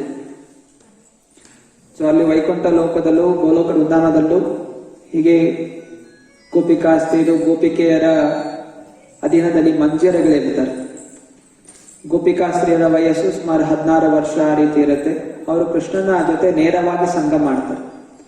ಮಂಜರಿ ಅವರಿಬ್ಬರ ಸೇವೆಯಲ್ಲಿ ತೊಡಗಿರ್ತಾರೆ. ಹೀಗೆ ನಮ್ಮ ಒಂದು ಪರಂಪರೆ ಎಲ್ಲರೂ ಮಂಜರಿಯರು ಬಂದಿರುವಂಥದ್ದು. ಸೊ ನಮ್ಮ ಮೂಲವಾದ ಉದ್ದೇಶ ನಾವು ಗೋಲೋಕ ವೃಂದಾವನಕ್ಕೆ ಹೋಗುವಂಥದ್ದು. ಸೊ ವೈಕುಂಠ ಲೋಕ ಇದೆ. ವೈಕುಂಠ ಲೋಕದಲ್ಲಿ ಭಗವಂತನ ಅನಂತವಾದಂತಹ ಅವತಾರಗಳಿದೆ. ಮತ್ಸ್ಯ, ಕೂರ್ಮ, ಹಯಗ್ರೀವ, ವರಹ, ದಾಮೋದರ. ಸೊ ಅನಂತವಾದಂತಹ ಅವತಾರಗಳಿದೆ, ಅನಂತವಾದಂತಹ ಭಾವನೆಗಳಿದೆ. ಸೊ ಬೇರೆ ಬೇರೆ ಲೋಕಗಳಲ್ಲಿ ಬೇರೆ ಬೇರೆ ಜೀವಿಗಳು ಬೇರೆ ಬೇರೆ ಭಾವನೆಗಳಲ್ಲಿ ಅವರ ಸೇವೆ ಅನ್ನೋದು ಮಾಡ್ತಾರೆ. ಸಾಕ್ಯ, ದಾಸ್ಯ, ಶಾಂತ, ವಾತ್ಸಲ್ಯ, ಮಾಧುರ್ಯ. ಇಲ್ಲಿ ನಮಗೆ ಗೌಡಿಯ ಮಠದಲ್ಲಿ ಇಸ್ಕಾನ್ ಸಂಸ್ಥೆ ಮೂಲಕ ನಮಗೆ ಶ್ರೀ ರಾಧಾಕೃಷ್ಣರ ಸೇವೆ ಮಾಡುವಂತಹ ಅವಕಾಶ ನಮಗೆ ಸಿಗುತ್ತೆ. ಈ ಉಪದೇಶವನ್ನು ಪಾಲನೆ ಮಾಡ್ತಾ ಹೋದ್ರೆ ನಾವು ಮೂಲ ಲೋಕವಾದಂತಹ ಗೋಲೋಕ ವೃಂದಾವನದಲ್ಲಿ ಮೂಲ ರೂಪವಾದಂತಹ ರಾಧಾಕೃಷ್ಣ ಸೇವೆಯಲ್ಲಿ ತೊಡಗುವಂತಹ ಅವಕಾಶ ನಮಗೆ ಸಿಗುತ್ತೆ. ಹರೇ ಕೃಷ್ಣ. ಈಗ ಶ್ರೀ ನರೋತ್ತಮ ದಾಸ್ ಠಾಕೂರ್ ಹಾಡಿರುವಂತಹ ಈ ಹಾಡು ಶ್ರೀರೂಪ ಮಂಜರಿ ಪದ ಹಾಡೋಣ. ಶ್ರೀರೂಪ ಮಂಜರಿ ಪದ ಸೇ ಮೋರ ಸಂಪದ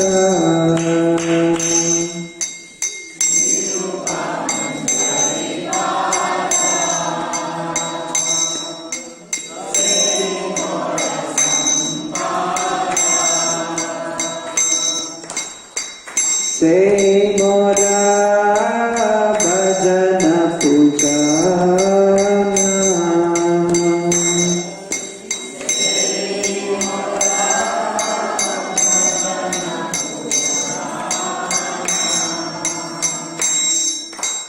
ಸೇ ಮೋರ ಪ್ರಾಣಧನ ಸೇ ಮೋರ ಆಭರಣ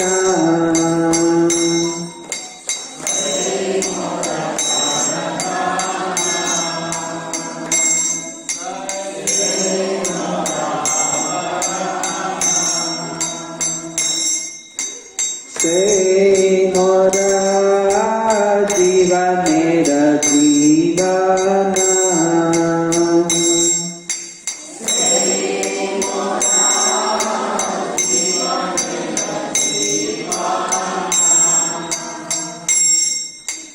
ಸೇ ಮೋರ ರಸನಿಧಿ ಸೇ ಮೋರ ವಂಶ ಸಿದ್ಧಿ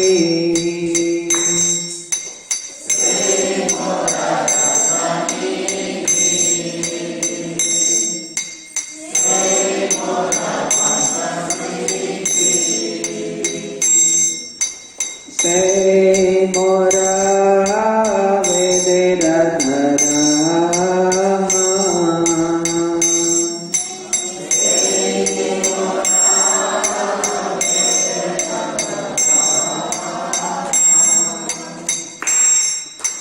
ಸೇ ವ್ರತ ಸೇ ತಪ ಸೇ ಮೋರ ಮಂತ್ರ ಜಪ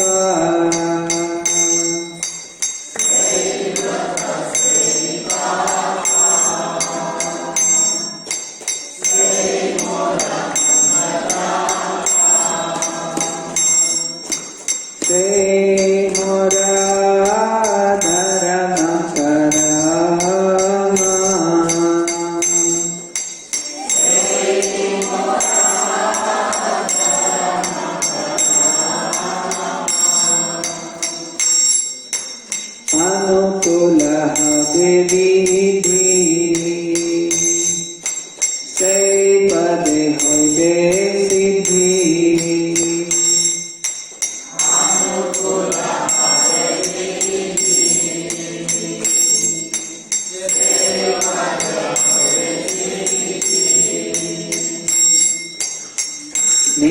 आखिदो ये दोई नयने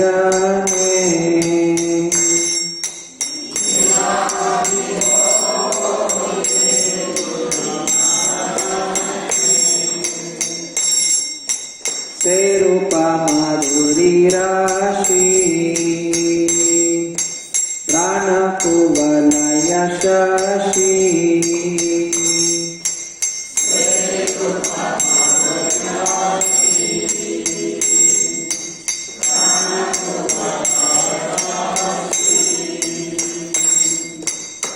प्रफुल्लिता अभिनिशिदिने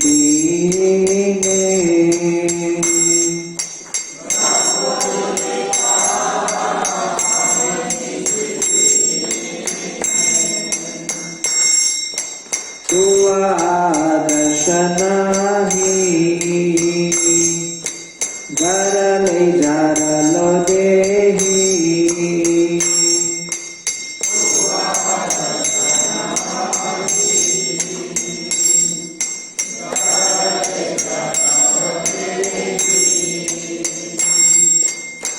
चिरोदिना तपिता जीवाना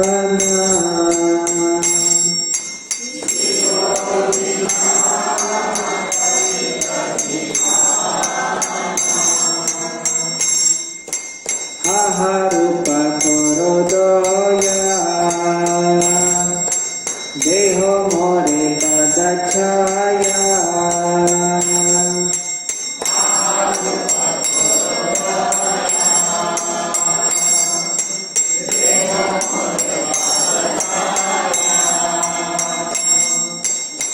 Narottama Lohit शरणा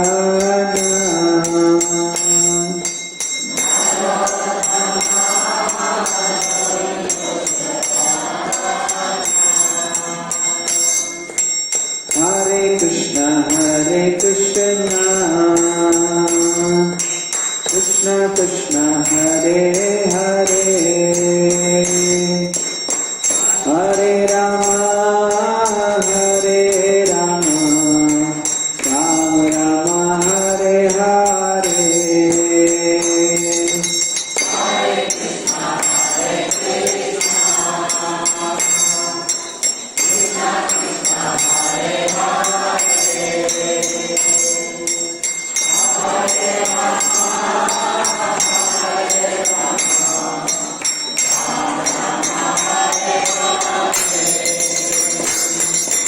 Hare Krishna Krishna Krishna Hare Hare Hare Rama Rama Rama Hare Hare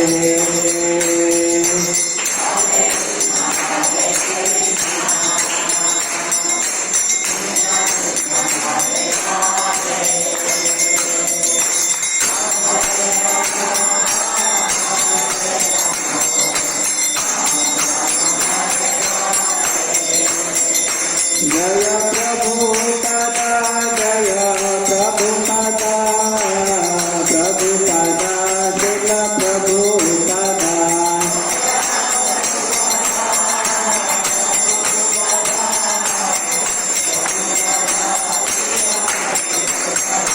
Jaya Jaya Prabhupada, Prabhupada, Prabhupada, Prabhupada.